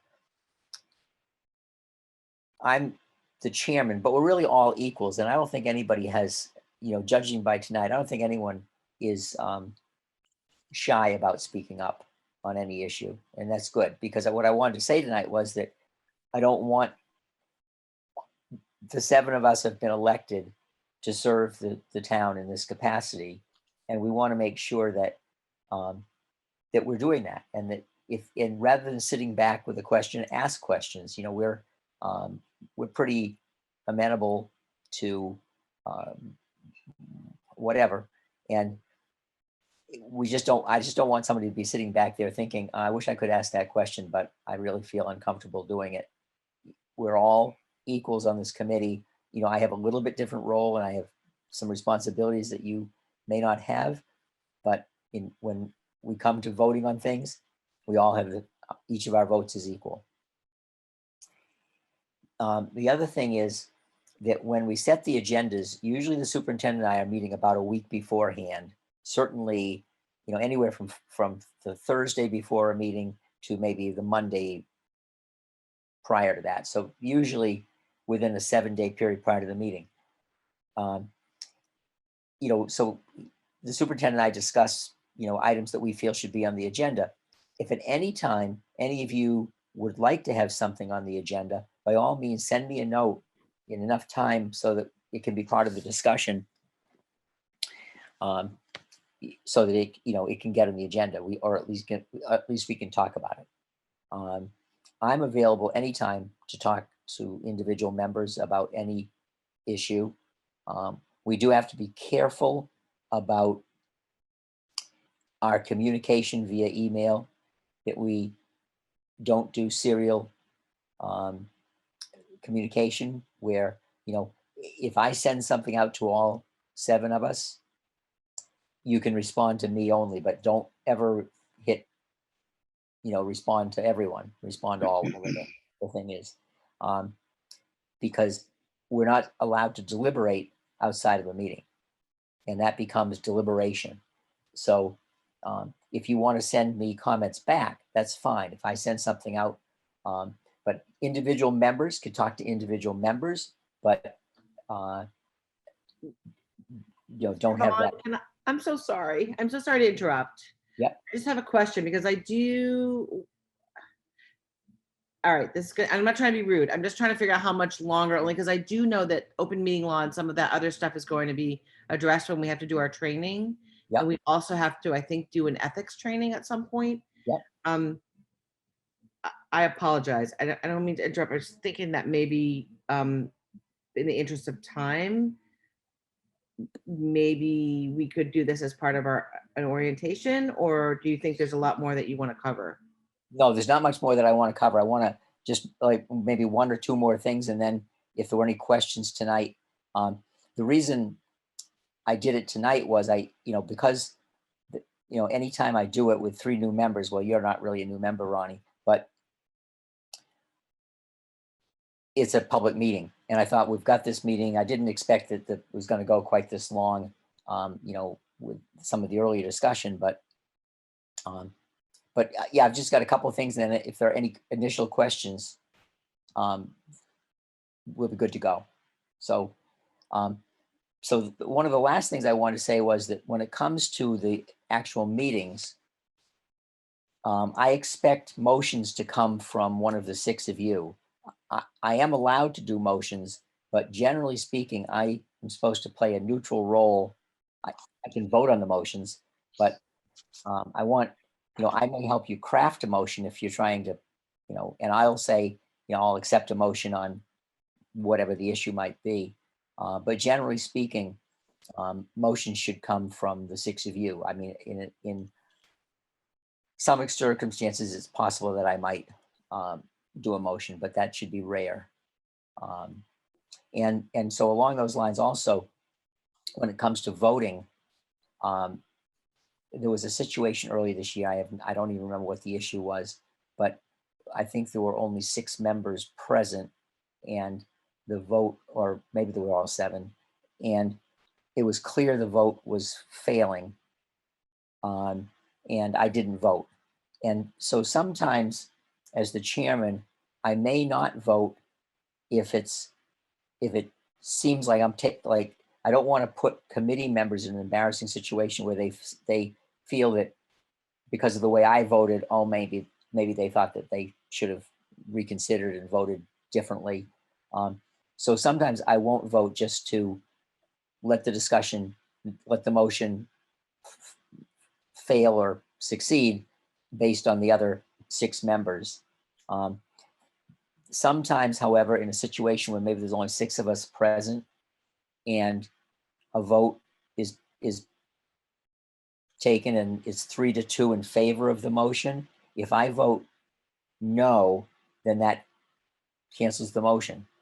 So, I have to be careful, or my vote may tip the motion in favor. So there are reasons why, as the chair, I may or may not always vote on some items.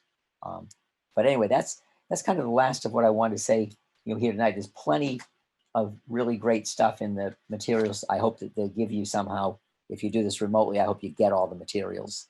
I hope it's not just what shows up online, which is good, but there's a lot of very practical things that come up in the charting the course program. And if either Liz LaFond or Glenn Kuchar do it, and Glenn is very entertaining. I mean, it is a full day.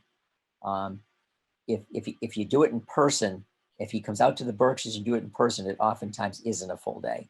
It might end up being a half a day. But one last thing is, as committee members, there is a conference held in November on the Cape that the school department will pay for any member who may wish to go to that for 1 day, 2 days, whatever the case might be. I know that I believe Christine went a few years ago. I went. I don't go. I've gone a couple times for one night because of the topic that I thought was interesting. But again, if that's something that any of you wish to do, there'll be plenty of opportunity to talk about that later. So that said, are there any questions? I'll let the new people ask if they have anything.